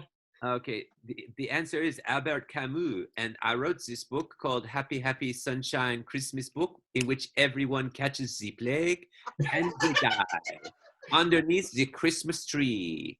And you know where they got the plague from? From eating sewage. From eating sewage, right? Yes. And Especially your mother. I remember it was especially your mother. Yes. Your mother with a Christmas tree, and your father smelt of elderberry. Berries, right? Yes. No, but David, your answers, especially about Camus, just get stranger and stranger. Yeah. Oh. Oh, yes, I get some pepperoni. You are very funny, haha. We are all so clever, eh? Oh, Annie, thank you, both of you. People in France screaming right now. So, David, you are up to 5.5 points. That's pretty darn Okay. good. Leslie, right. though, you still have 8 and the chance to do another question. But where did you get a half a point from? From doing the accent. Oh, I got one just for now. For No. doing for You got Albert two. Camus. Oh, you got an extra one for doing the accent now. What if I Okay. did the waitress serving Albert Yes, he Camus? did the waitress. He got half a point for that. From the union approved it. Hello, It's love. okay. Would you like some existentialist chocolate pudding? Yes, I would, madame. Give me the existentialist chocolate pudding. Now he's just pandering for points. That doesn't. I'm sorry. I'm sorry. I gave him the point before. I'm sorry. All right, go ahead. No. It's like Go ahead. Schrodinger's question here. All right, here we go. Now it is time for Leslie. You can do an accent if you want, Leslie. You're welcome to. But the question is, and it's the same year. Okay, let me. We stay in 1957. Opening today in Memphis is Elvis Presley's third movie, Jailhouse Rock. He would make nearly 36 movies in his career. Sorry, what? That many? I didn't know it was that many. Yeah, Okay, go honest to gosh. But which of these was not one of them? Okay, here we go. Is it multiple choice? Of course. Stay Away, Joe, Change of Habit, Live for Today, Tickle Me. Okay, I'm reading them again. So this Elvis Presley's probably most famous film, most like, other than Love Me Tender, Jailhouse Rock, opened today. He would make nearly 36 movies in his career total. Which of these was not an Elvis Presley flick? Stay Away, Joe, Change of Habit, Live for Today, Tickle Me.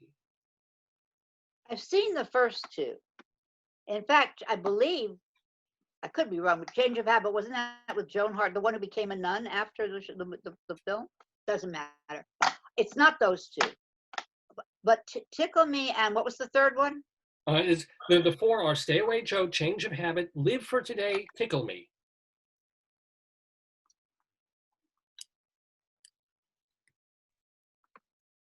So quiet. Well, because I can't believe there are any that I haven't seen, and I don't know those last two names. Tickle Me, Jesus. We got one. We got an answer from Vicky.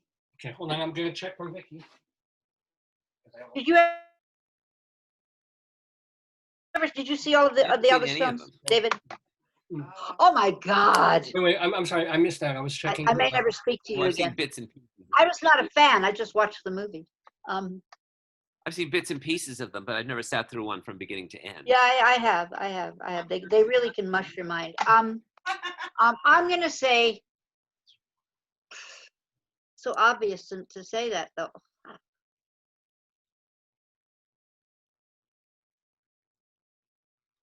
I'm gonna have to do a I'm countdown. gonna say Tickle Me just because I don't think it get past the censors.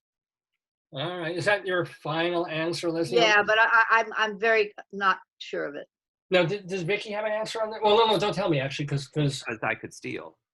No, she just said change of habit, as Mary Tyler Moore's a nun. which No, that was the real one.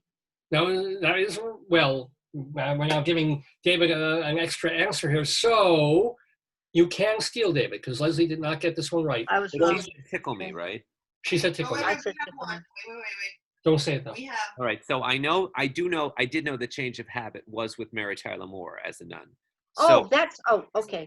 so that leaves, what are the choices again? I'll read the four choices again. Was it Stay Away Joe, Stay Away Change Joe. of Habit, Uh-huh. Live for Today, or Tickle Me? So it's either, we know it's not Tickle Me. We know that, we know that Tickle Me was an Elvis Presley movie. Change of Habit was also. So that leaves Stay Away Joe or Live for Today. So Live for Today, I think it's a Presley movie. That sounds like a Presley movie.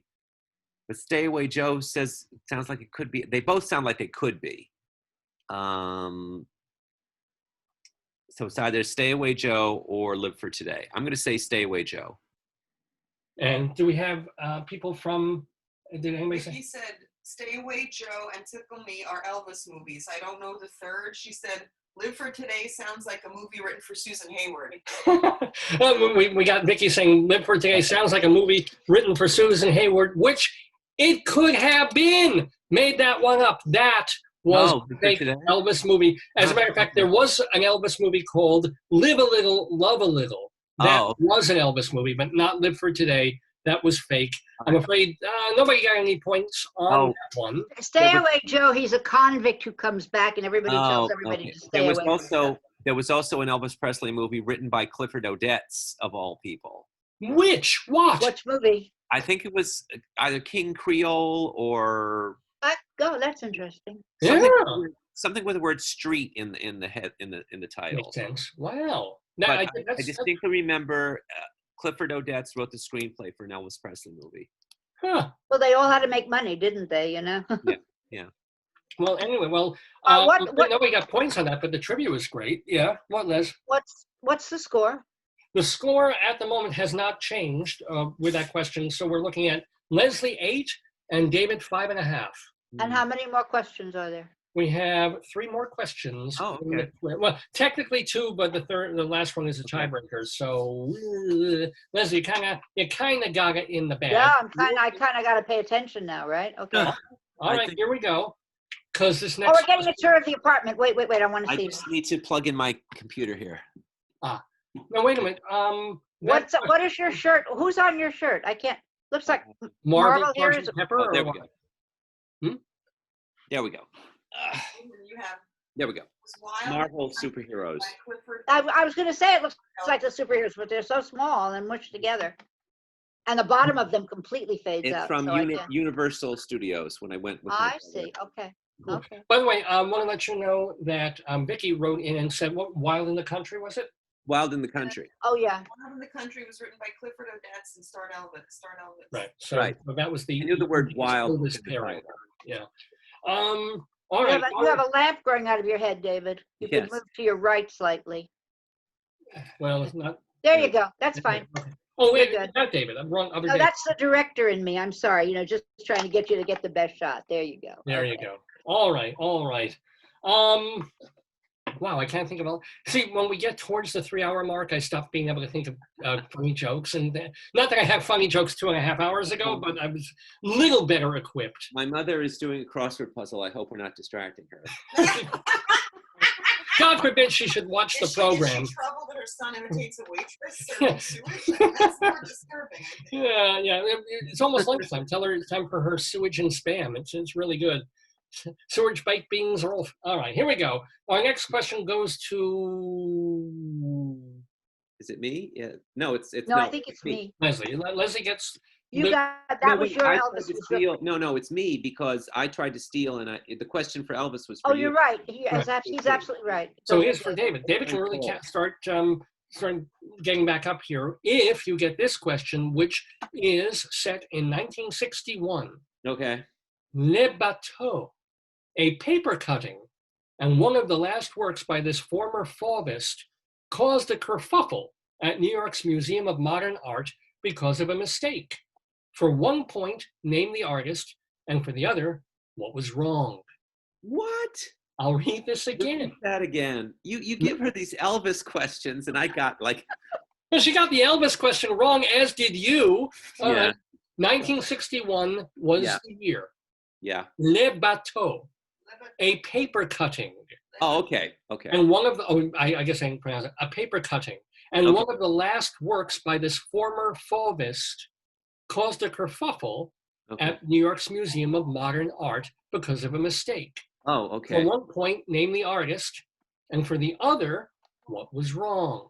Oh, okay. Well, it sounds like Magritte or something. Hold on. My mother's on the phone, so let me go to the other room. Sure, of course. There we go. All right. Because God forbid your mom should tune in and enjoy the show. Yelling too, so both mothers. It's mother yelling day. Yeah. All right. All right. Le Bateau. So, Le Bateau. Wait. Oh goodness, he's in bed now. I love it. It's pandemic times. Why not? All right. So it's Magritte or Jesus Christ. Okay. No, he was not. Sorry. Okay. I'm going to say it's a paper cutting. And I know Matisse, when he was older, had arthritis or something. So he had to start cutting things out. And that was his medium because he couldn't paint anymore. So I believe it's Matisse. And so what was the problem with it? What was the mistake? Yeah. Is the other thing. One of the letters was misspelled. Okay. Do we have anybody answering this one over there? Or the title was misspelled, I'm going to say. But I'll say Matisse. Greg Neidhart? Yes. Oh, say hi, Greg. That's Giggles. Oh my God. Anyway, I'm sorry. We had someone tuning in that actually found us our honeymoon hotel 22 years ago. So but here we go. David Sheward, you get 1 point for knowing that it was Henri Matisse. However, you were incorrect about the incorrect thing of this artwork at the museum. So Leslie, you can steal, if you want to, or can try, that other point. What was wrong? I knew it was Matisse, but did they hang it upside down? I don't know. Are you? Well, all right. I can ask it as a question. It's in Jeopardy. You can't ask. Yes, I know. Then I'm going to say, did they hang it upside down? They hung it upside down. I do not know the answer. That's your guess. Not anything there? That's Ladies my and guess. gentlemen, Leslie, that was the best possible guess you could have made. They hung the thing upside down for a month and a half. No one realized until somebody said, oh yeah, by the way, that what hangs Because upside with down. modern art, this happened all the time. I made one painting in my life. It was a bunch of colors, blue and green colors, because I wanted to tie my room together and I was too poor to buy anything. So I just made these splotches, and to me, they looked like buildings, and, I hung it over my couch. And somebody came in and said, I think that's upside down. And I went, how could it be upside down? It's splotches of color on a paper. So, I just want to read something from, we have a bonus question, I guess we could call it. Wait. Here's an easy question. That's perfect, I guess, for you guys. And this comes from Vicky Quaggy and no points. I mean, this is for what is the name of the play upon which Casablanca is based? Everybody goes to Rick's. Right. Well, she says everybody comes to Rick's, but she's probably right. It's probably comes, but. Do you know the name of the playwrights? It's a married couple, I think. I don't remember their names. I don't know their names either, but it looks like a married couple here. Leslie, you want to take Alvin something was one of them. I don't remember the other part of it. Theodore and Simon? No. Jewish. I know they were Jewish names. I was going to say, I know they were Jewish names. Actually, well, one of them is Jewish. The other not at all, really. But, well, the Epstein brothers wrote the screenplay. We know that. Oh, Cuomo's on, David. Yeah. It's Murray Burnett and Joan Allison. Oh, all right. Well, thank you, Vicki. Thank you for... Sorry, you see how quickly we forget. Yes, 13,000 people. Great question. Joan, did you submit the script? All right, let's we have a little more. Oh my God, it's like 5 minutes to noon. Don't we still have one question? We have one more question, unless I also do just for okay, go ahead. The tiebreaker. Oh, ho, ho. So who's up? Is it Leslie? Leslie's turn. Greg said hi, Dave. I wrote hi, Giggles. So here's the deal, Leslie. You're gonna love this one, I think. Yeah, 1967 is the year. Opening tonight at the Public Theater, the American tribal love rock musical, Hair. That's not the question. Oh. Thought I was going to get away with one. Yeah, okay. Go ahead. The show would freely drop and add songs, especially on its way to Broadway in 1968. But it always opened with Aquarius and closed with Let the Sun Shine In. However, technically, Let the Sun Shine In isn't the name of the song. That's just the parenthetical subtitle. What is the actual name of the song that ends Hair? Oh, I think I know. I don't know. You thought it was going to be just Yeah, no, that's a good one. That's a good one. I think I know. But it's Leslie's question. Leslie gets the square. I'm just singing the song in my head. Leave me alone. Eva Gabor is peeing. All right.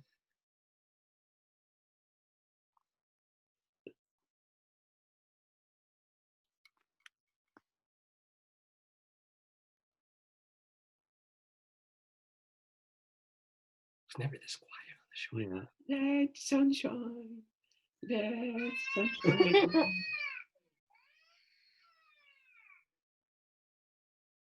So I'm gonna need. You can't really run. We don't really have the time for you to run through the entire. I know.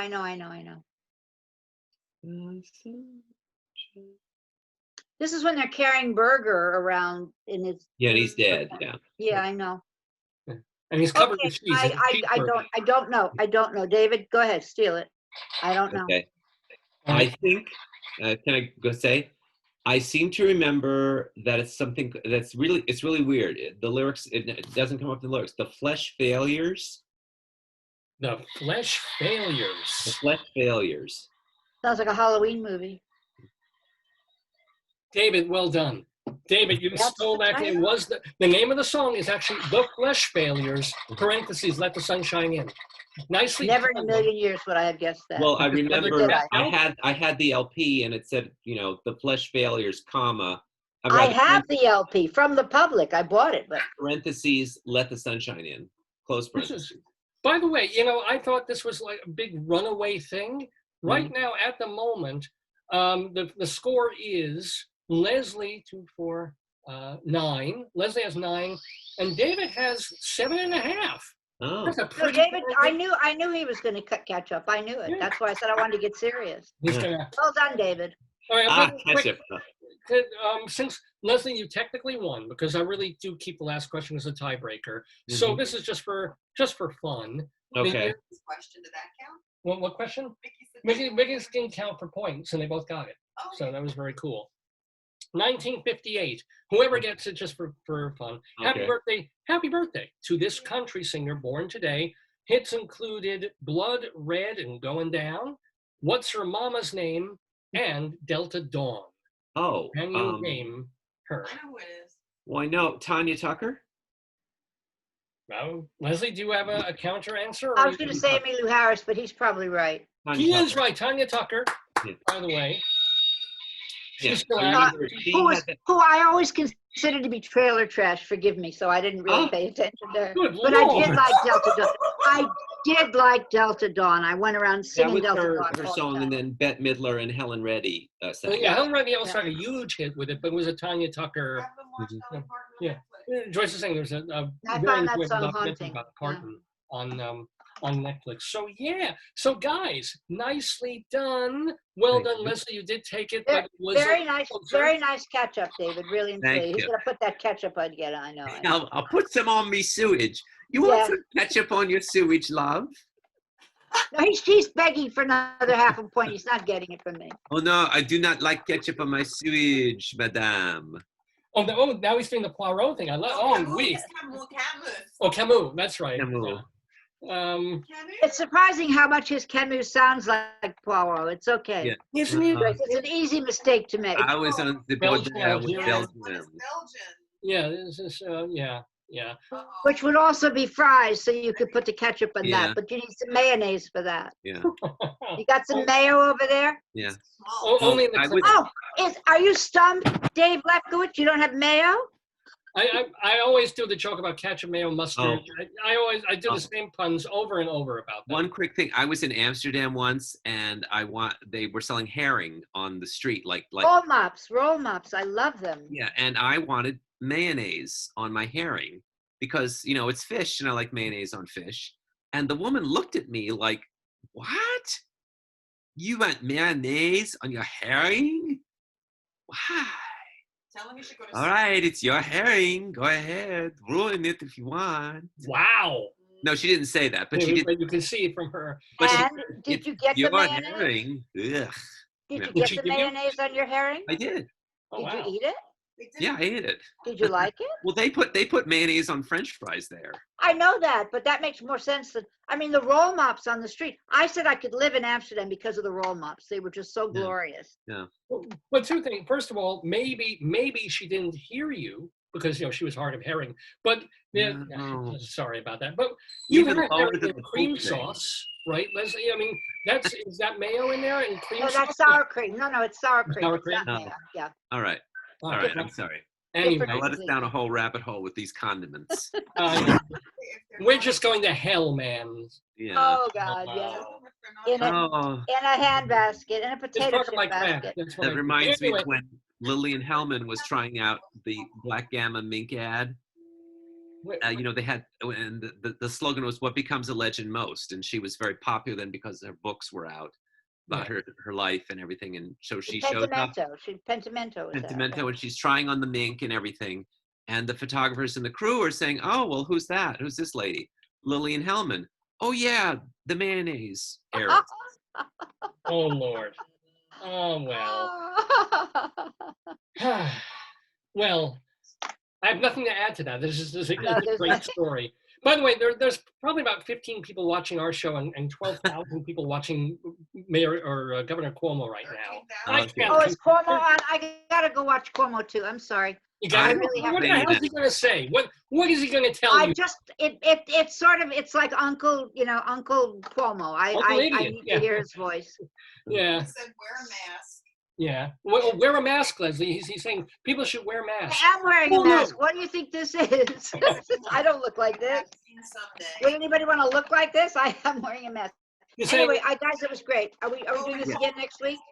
and he's talking about COVID fatigue. Who knows what that is? Yeah. I think I've got it. I Thank think you, that Leslie, for being with us this week. Thank you, David Sheward, as well. Remember, David, give us your websites and Culturalweekly.com and theaterlife.com. Cultural Oh, and we have Critic Circle, which has actually our second interview is up with Alex Rowe of Metropolitan Playhouse. Really nice, Wonderful. really nice So, stuff. and my best to Charlie Gross, who can't join us on Saturday mornings because he's, more Jewy than I am. But give him my best and watch him with Leslie Hoban Blake on their podcast, Critic Bye, Circle. folks. Have a Bye-bye. great week. Thanks for Thank you. I Goodbye, think all I dog. have to do is wave. I have to actually tick off here. Okay. Well, I Sorry. can remove you. Bye. And Bye. Nope, you removed the wrong farewell one. to both of you. Thanks for being with us in the Daverhood. Yeah, it's a little bit afternoon. You are watching the 768th episode of the Dave's Gone By Facebookio Podcastio Programmio of the stream with me, Dave Lefkowitz. Potatoes with us. Even Pooey has made an appearance. Chicken has made an appearance. And my darling and adorable wife, Joyce. All of us thrilled to have all of you watching us. You know, I mean, really, is there anything Governor Cuomo is going to say that I can't tell you right? Keep being careful. Our death count is still pretty low, but our hospitalizations are going up. Be careful. Wear masks. And enforcement. Yeah. It says it's personal opinion. They have a thing saying it's, If you're Orthodox, go into your sukkah, stand away from people, and stay there. He's losing people now. Well, yeah, he's got nothing to say. There's nothing to. I mean, it's good that he's doing these updates. We're curious. We're wanting to see how the wave is cresting these days. But jeepers. Anywho, we hope we can entertain you a little bit more than Governor Cuomo can by giving you a bit more to do on this episode of Dave's Gone By. We have our Colorado Limerick of the Damned coming up. We have our Wretched Pun of Destiny coming up. But before all that, since we were talking with two theater critics, Leslie Hoban Blake. Greg Nyhart said, good show. Must head back to great midterm exams. And enjoy poor Giggles, because he can't stay another half an hour with us. What? Bill said, sorry, missed everything, feeling bad myself. Oh, I'm sorry about that. Bill, I hope you feel better. And by the way, if you missed everything, seriously, Bill or whoever, Bill, he missed the first 3 hours of the show. What can he do? Leslie has no idea. But Bill and everybody, remember that once this show is over, first of all, it's saved right on this Facebook page. You know, you can go watch it right from the beginning, tell friends to watch it, anybody who's got Facebook, or you don't have to be like a member, I think. It's open to the public. Just scroll down and watch the show. But I also encourage you to go to my website, davesgoneby.com, DAVESGONEBY, davesgoneby.com. We'll have last week's show a month ago, 10 months ago, 10 years ago, going back to our very first episode in 2002, all the interviews, all the programs, all the sketches, all the songs in both the full episodes and also things broken up into pieces if you just want to see that particular piece. It's all there at davesgoneby.com. Remember, we also post our shows once they've aired on archive.org, this marvelous not-for-profit website about collecting media from the last 2 centuries, essentially. It's archive.org. Plus, we put our podcasts up on castbox.fm, castbox.fm. Just want to remind you about all of that. And I also want to remind you that one of the folks who help us do this show and are very kind to us are the kind people at Hewlett Minuteman Press, the copy kings of Long Island. Since the mid-1970s, the Torong family has owned and operated Hewlett Minuteman, the franchise of Minuteman that is right in the heart of Hewlett, Long Island. It's about 2.5 blocks from the LIRR station. It's right across the street from the huge Petco. They've been in that little shopping center for 4 decades now, still the same family running it. They're great people, the Torong family. And if you tell them Dave sent you, you get 10% off any job, big or small, so give them a call. 516-569-5577. Ooh, I hope I got that right. I'm so used to saying it. It is 516-569-5577. Ladies and gentlemen, Hewlett Minuteman Press, they are the copy kings. Well, as I said, we've got our limerick coming up, we've got our pun coming up, but as a theater die, and in honor of our 3 theater-related guests today, I think it's time that we take a little journey inside Broadway.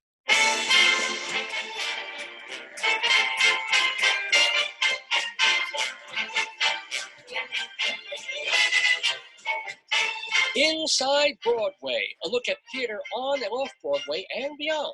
Brought to you by Total Theater and Performing Arts Insider. Curtain going up.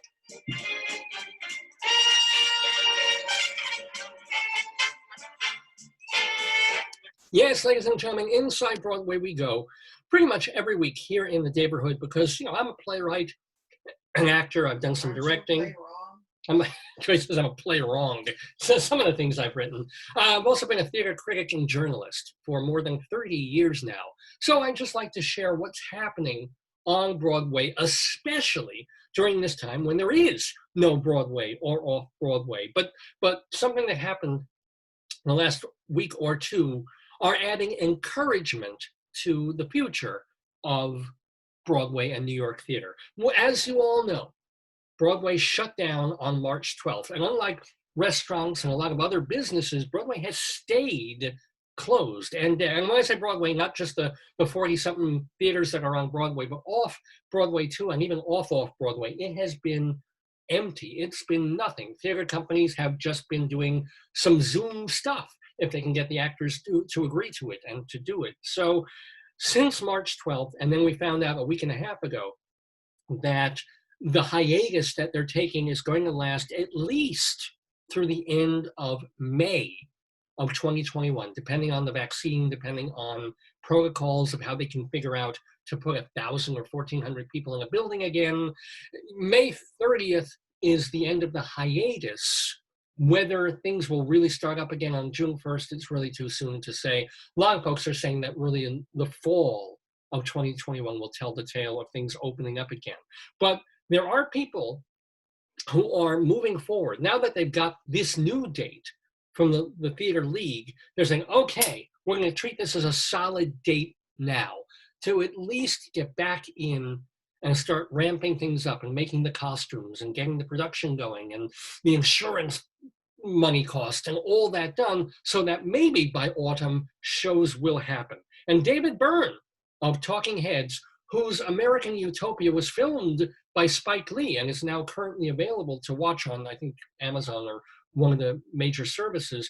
David Byrne has promised to come back with American Utopia in September of 2021. This is his, I call it a glorified concert, but that sounds like a backhanded compliment. I thought it was terrific. He brought it in. He was gonna bring it back like now, this autumn. Obviously he can't. So well, not a year from now, but a year basically from the shutdown, September. Well, no, it is a year from now. Wow, he's promised to bring the show back September of 2021 to bring it to Broadway. Fall is also the target for the new Tom Kitt, James Lapine musical Flying Over Sunset.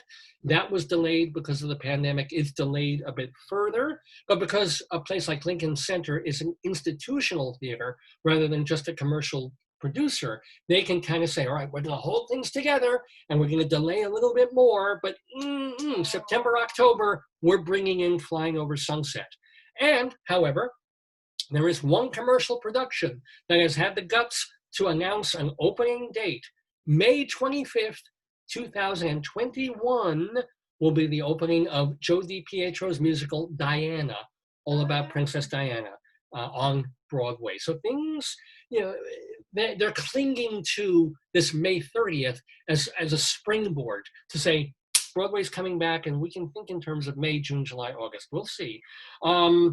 Anyway, I'm not sure how Broadway shows can be on hiatus through May 2021, and Diana's going to open on May 25th.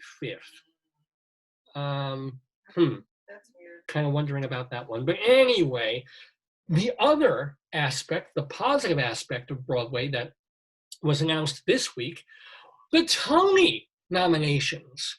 There weren't, as we know, Tony Awards this past summer or late spring, early June, when there usually are Tony Awards. Everything was in disarray. People didn't know what to do about the shows that opened in the season. There was about 9 months of season from 2019 to 2020, but just a whole bunch of shows on the loading dock, if you will, for the spring that never got to open. What do you do? Well, the Theater League and the American Theater Wing decided to have Tony nominations, but do it right now. And this week, James Monroe Iglehart, the actor from who played the genie in Aladdin, announced on TonyAwards.com the 74th annual Tony nominees. There will be a virtual ceremony sometime, we think, in December, where they're going to get the people who did the last few Tony Awards and also the Democratic Convention. Excuse me, those folks will be putting it together to put on a virtual show.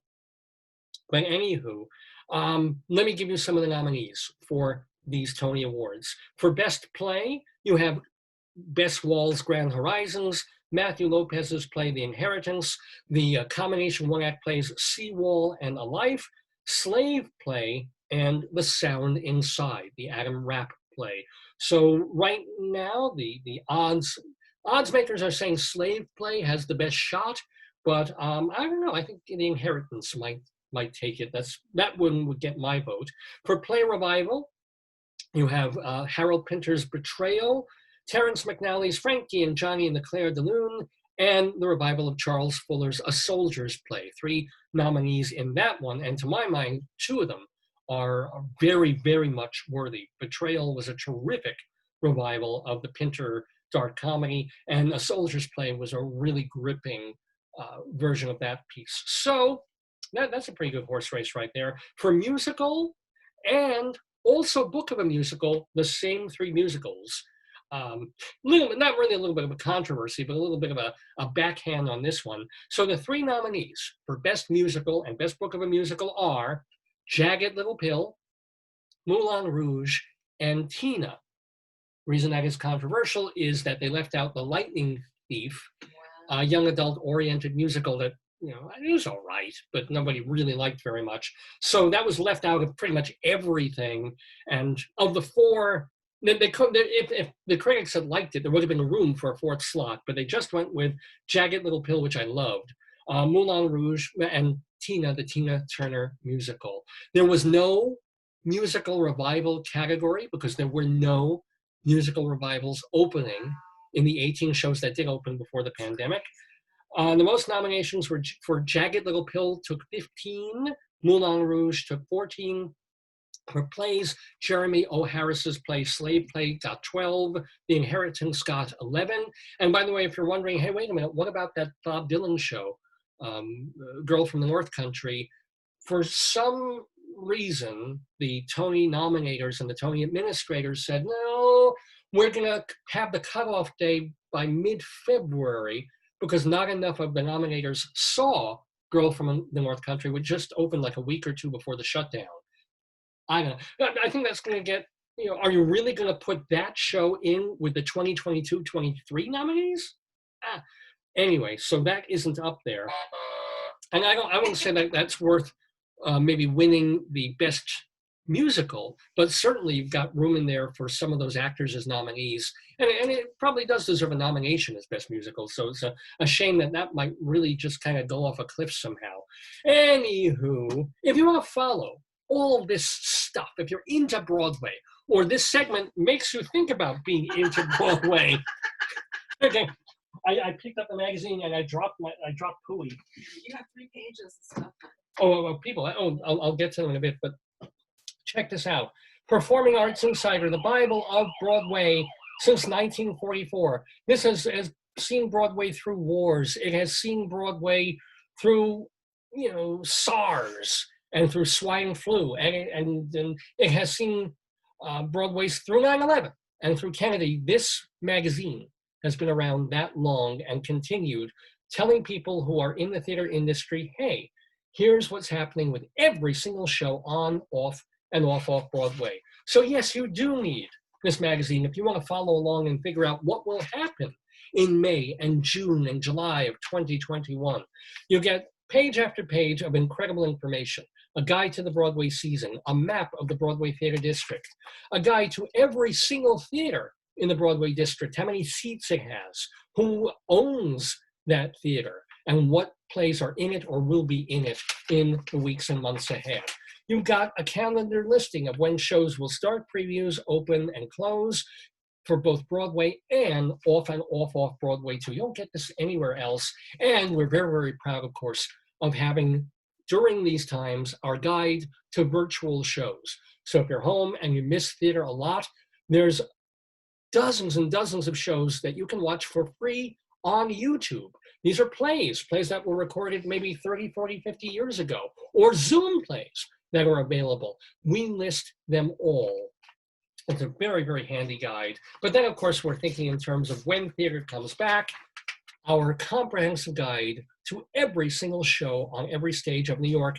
Currently, they're all on hiatus, but if you want the information about them, they're in this journal, Performing Arts Insider. And we even have a guide to the press agents. Those are the folks who are handling all these shows. An index in the back, and of course, how do you subscribe?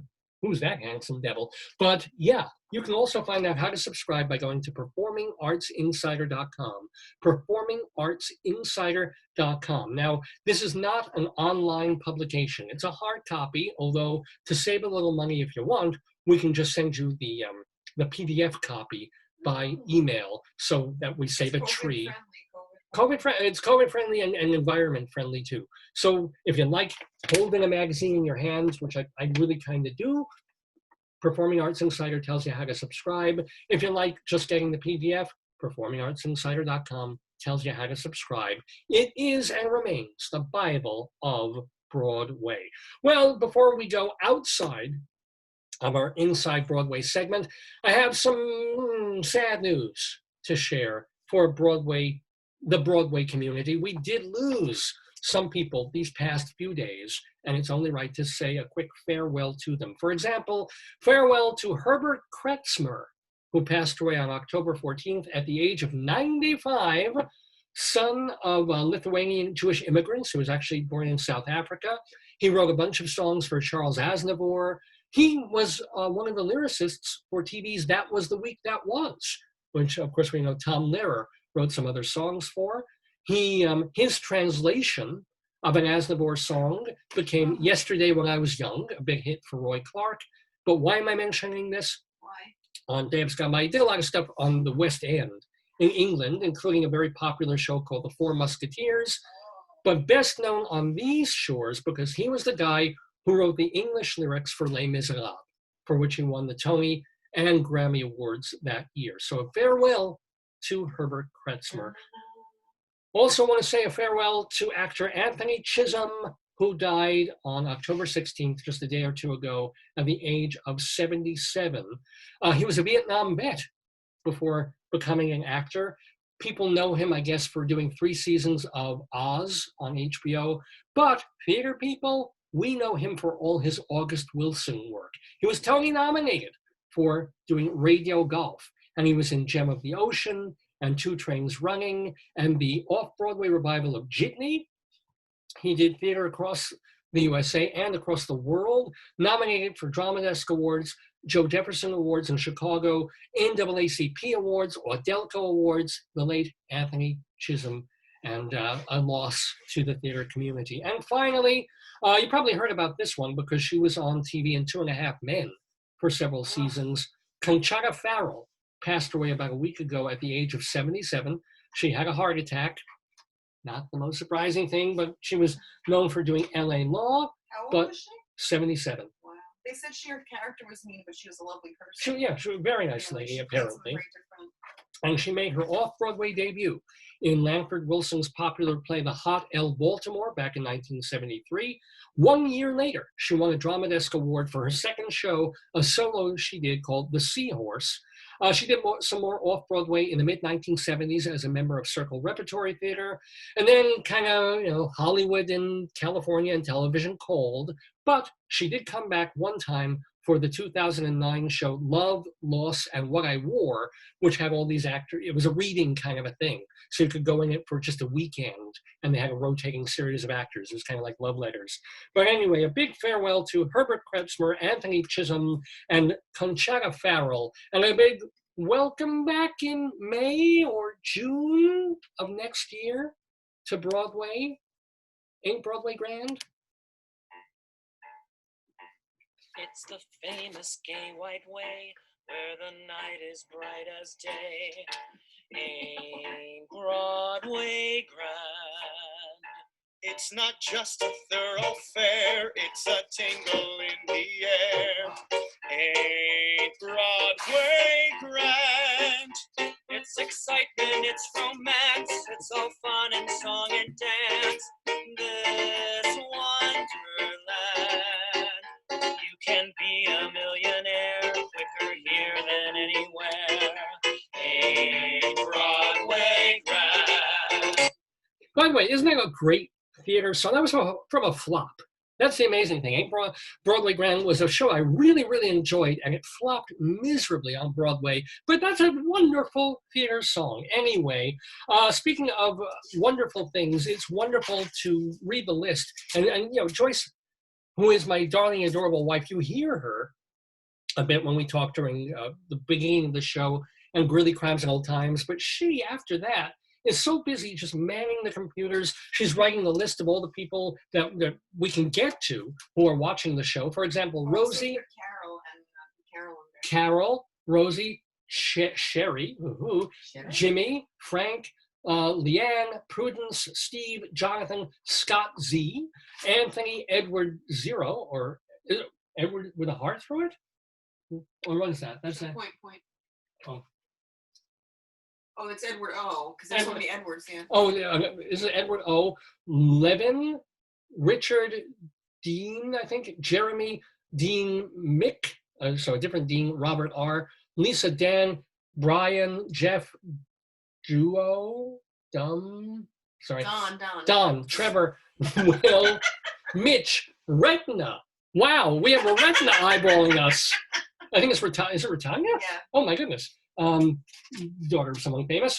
Bo, Greg, Wendy, Licelli. What a lovely name. Licelli, Jeremy, and Pear. Welcome. And you do have a nice pair, let me tell you. So thank you so much for Did you say Mark?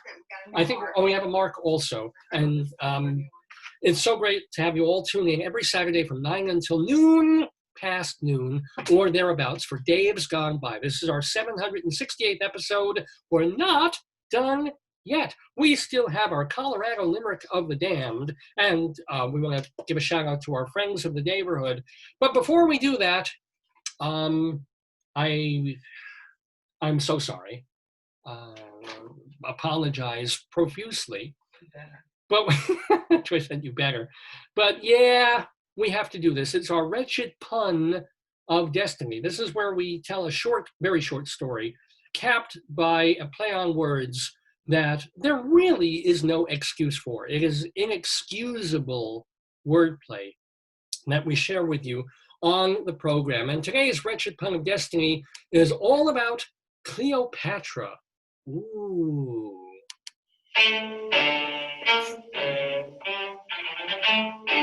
The day was gone by, wretched pun of destiny.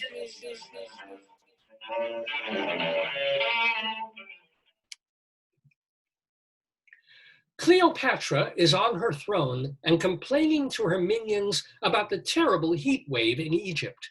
One advisor steps forward and tells her of his new invention to keep cool. Let me demonstrate, Your Highness. He orders a dozen slaves to stand in a circle around Cleopatra, and he hands them each 2 ice cubes to put in their mouths. After a few seconds, he tells them to start blowing their cool, moist air towards the queen. See how it completely changes the climate, he says. The queen sits a while and considers, but seems unconvinced. What is it? Says the advisor. You don't feel the difference? No, I do, says the queen, and it's a great idea, but not a fan.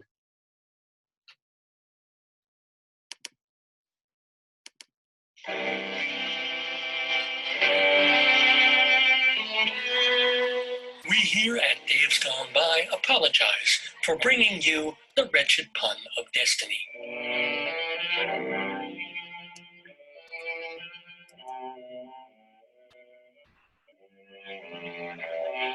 I know. That's why we call it we don't just call it a pun. We don't just call it play on words time. We say Wretched Pun of Destiny on Dave's Gone By. If you want to send your complaints, remember it's davesgoneby@aol.com is the email address, davesgoneby@aol.com, or just post all your messages right here on Facebook, either publicly or if you're a friend on Facebook. You can certainly message me there as well all week long. Before we get to our Colorado Limerick of the Damned, for which we will also apologize, let's do a couple of thank yous. Thank you so much to Kevin James Doyle, comedian, our new friend of the Daverhood. Very happy that he was able to get on the show today talking to Rabbi Saul. Kevin James Doyle, you can watch his solo show, The 30-Year-Old Virgin, in a lot of these places like Amazon Prime and all those typical places where you can watch stand-up stuff and live or formerly live solo shows and things like that. Kevin James Doyle. Check his website. Also check out thebradshawboys.com for his podcast about Sex in the City. So he is a new friend of the Daverhood. Rabbi Saul Solomon is a very old friend of the Daverhood. He was on our very first show. To find out more about him, go to shalomdammit.com. Shalom, D-A-M-M-I-T, shalomdammit.com.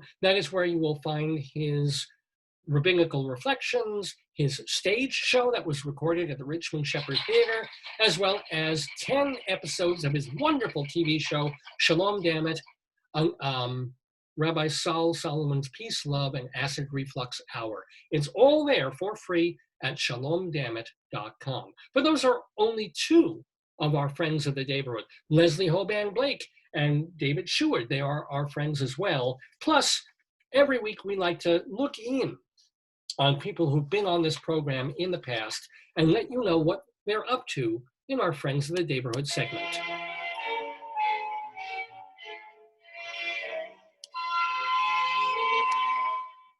So who are the Friends of the Daverhood this week? Well, everyone who's been on the show, but we want to let you know about a couple of them. For example, Loudon Wainwright III, who is now called just Loudon Wainwright, he has a new album out, and it's delightful. It's called I'd Rather Lead a Band. And here's the deal. He teamed up with Vince Giordano and the Nighthawks to do mostly cover versions of songs from like the Great American Songbook era. And he's got just the really nice voice for it. It's very cool. You're going to want to go to lw3.com and check this out. What a bargain. For, I think, $11 or $12 to get the CD.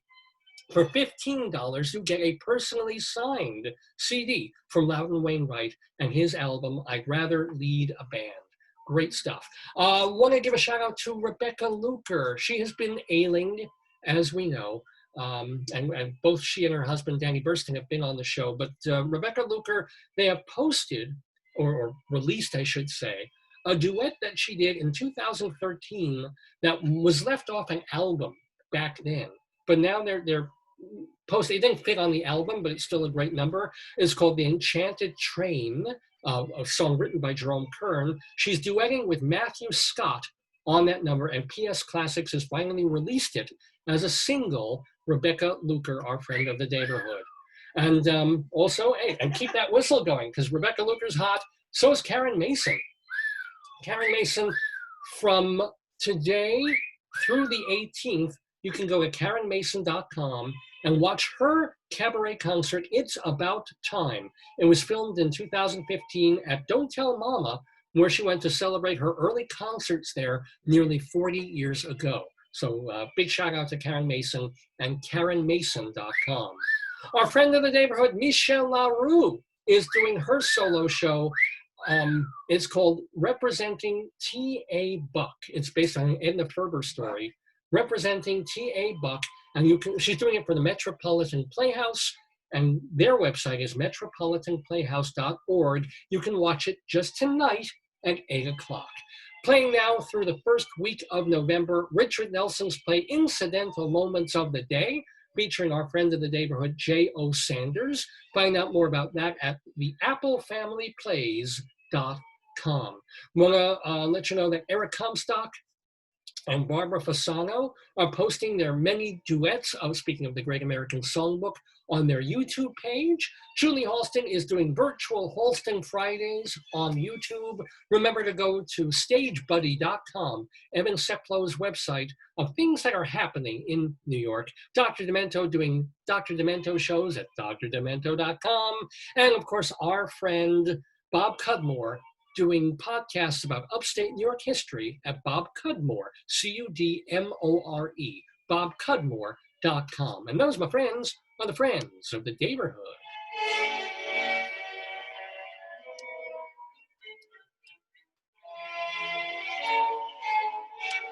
So yes, ladies and gentlemen, it is about 25 to 1 p.m.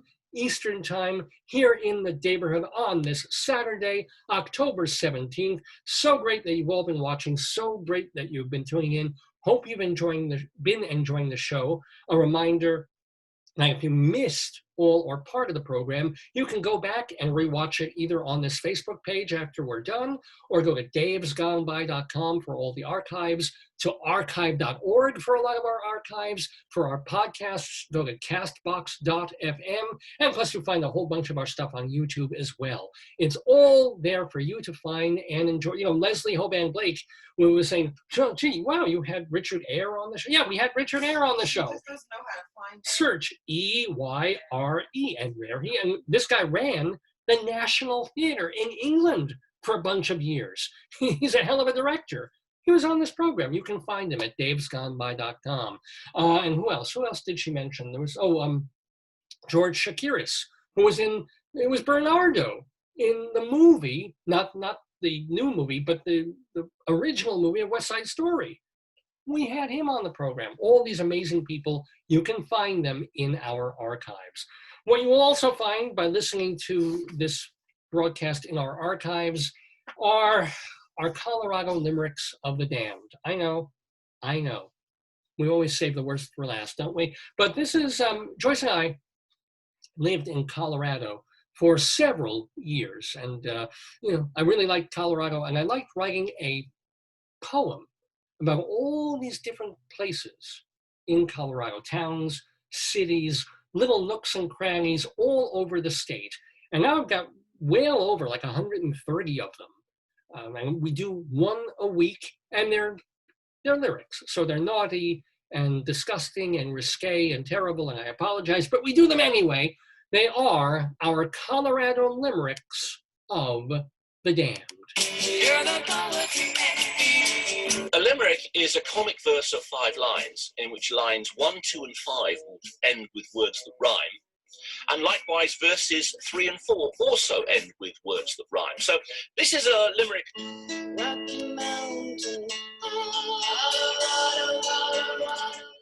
Yes, ladies and gentlemen, the lulling voice of Christine Lavin alerting us to the fact that it's time for the Colorado Limerick of the Damned, where we will be going to Ignacio, Colorado, a small town in far southwest Colorado. It's about a quarter of a square mile big, which ought to give you some idea of it. Population of about 700 people, which is pretty good for something so small. It's the headquarters of the Southern Ute Indian Reservation, and I think it's important to support the Ute of our nation. And in fact, the town is still 22% Native American and has 20% of its people living under the poverty line. Congressman, now you'll be interested in this, as a teacher, a professor at the University of Northern Colorado.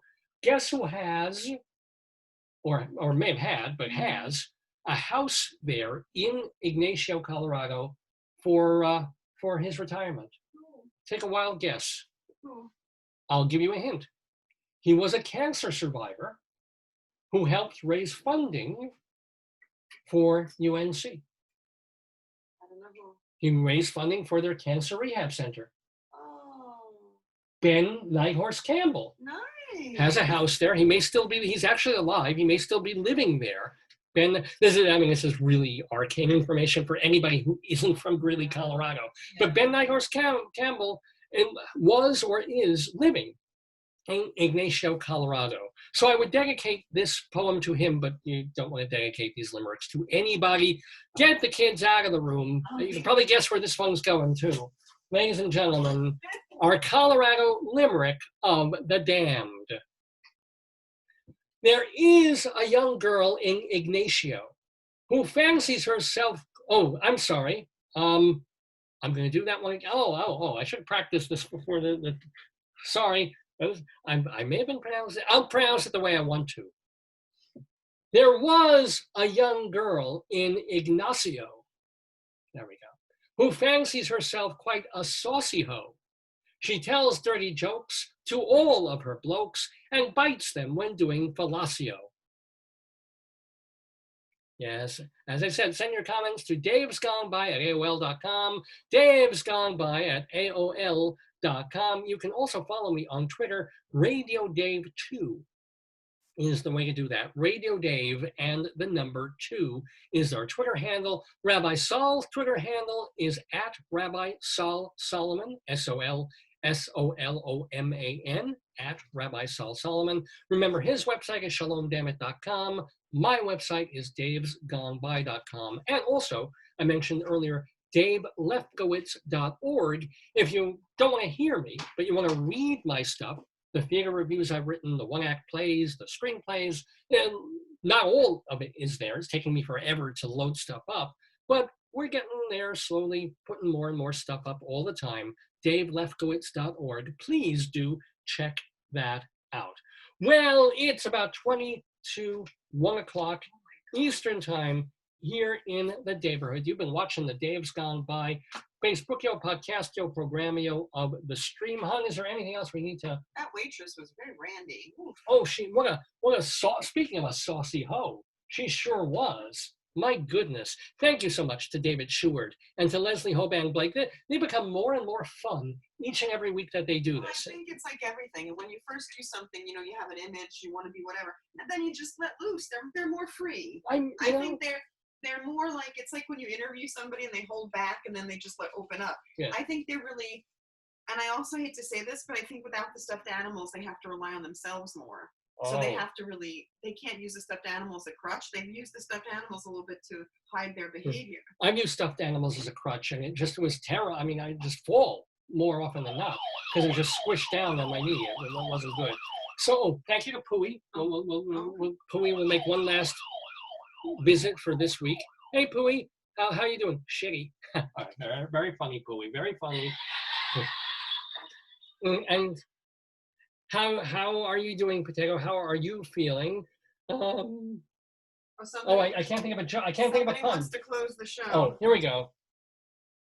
Dun, dun, dun, dun, dun, dun, dun, dun, dun, dun. Royalty, honey, royalty. Ladies and gentlemen, we are being graced with the presence of the Grand Knish. He usually only comes out on Potato Day, but since Potato Day didn't happen this year. We didn't tell him, David. Don't mention it. Okay, sorry. Let me. I can't hold his ears, but I can hold some of his eyes. There we go. Put this on because we gave him that little hat to celebrate. He looks like a Shriner. Ladies and gentlemen, the Grand Knish appearing with us. Look at this. Look. Yeah. But it's interesting. He's helping with coronavirus when they have these field hospitals set up in the places where they're having the second wave. He's part of the MASH unit. Not funny at all. Just not hilarious. That's a bad word in there. I know. It's a terrible word. I'm sorry. I just thought it would have appeal. All right. It's time to go. Is there anything we need to talk about? Oh, Joyce is checking something. I have to end both watch parties, but I want to take a picture of this. And by the way, this has been on my list to talk about for weeks now. We never did. So one of the greatest lines ever, and I'm really jealous because I didn't say it, Joyce did. But you know how men, especially when you reach a certain age, and you wear shorts or boxers around the house, and you're not even thinking about it. You're just sort of sitting down, you're watching TV, you're eating, you're thinking of whatever, and you're not quite realizing how little your boxers or your shorts are covered or covering. You know where I'm at.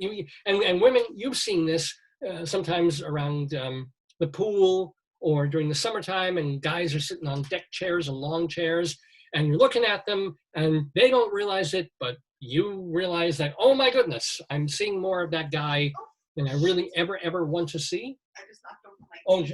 Joyce just knocked over her tea. So I'm going to finish this story real quick. So you know that you see that, and Joyce, her word for this was, because I was wearing these boxer shorts that I always wear. And sometimes I do wear underpants under my boxer shorts. Not that you need to know this, Why are but you telling the story, David? because it was the greatest line you've ever come up with. You remember what it was? I do not. I was sitting there and kind of half sitting, half squatting, and the boxer shorts were not covering as much as I was hoping that they would. And she looked at me, and then she looked down, and she said, Dave, it looks like you're sitting on a toad. You're welcome to quote her on that. It looks like you're sitting on a toad. Yeah, this is what I'm married to, ladies and gentlemen, who is currently blogging the carpet. She was so excited by this story. I took pictures of you on two computers at one time for your next show, and then Well, but I knew this was going to excite you. I told you so. Hey, do you know how to get that stay out of the carpet like a frog? No. Rub it, rub it, rub it.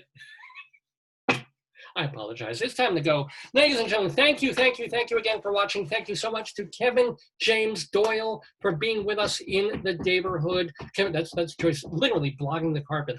Kevin James Doyle, 30-year-old virgin. Find it.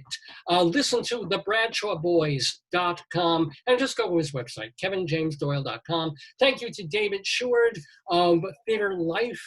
And I've sorry for getting the other one. But he also has a blog called David Says, so find that too. Leslie Hoban Blake. He's very funny, David. He's really funny. He's a very good actor with the different accents. Who knew? And now it makes me mad because we just found out today, after all these years, that he's not Jewish. I knew he wasn't Jewish. If he was that talented, I wanted him to be Jewish. You know, that's you can make him honorary. I'll ask Rabbi Saul. I mean, he said he might be willing to. Oh, that was the other guy. Protestants are the most farthest from Jewish people. They are. But he's been a delight, and so is Leslie Hoban Blake. Watch her podcast with Charlie Gross. Yeah, they were great. Yeah, absolutely. It was, I believe, Leslie took it. Leslie. But it was closer than it seemed. He caught up. 7-9, yeah. So great to see them. We'll probably have them next week with maybe another. Oh, I think we're going to have next week. That's what I forgot to mention. Coming up next week, very excited about this. New Yorkers will know this immediately. Musician Larry Kerwin. Wow. I know it's not St. Patrick's Day, but Larry Kerwin of Black 47. Very, very popular band around these parts for many, many years. Larry Kerwin is also a writer, a musician. He will be joining us live next Saturday for an interview with Rabbi Saul, and also, I'm hoping, staying for the Today Yesterday game. Should be a lot of fun. So we'll see you right here, Saturday, October 24th, from 9 until noon or thereabouts. So do please kindly join us for the 769th episode of Dave's Gone By. Have a great week. Stay healthy. And as Governor Cuomo, wear your mask. Stay away from it. New York is doing great. Don't pay attention to the rise in all these things unless you're Orthodox. Just be smart. Do the smart things. And gone by. Dave's gone by.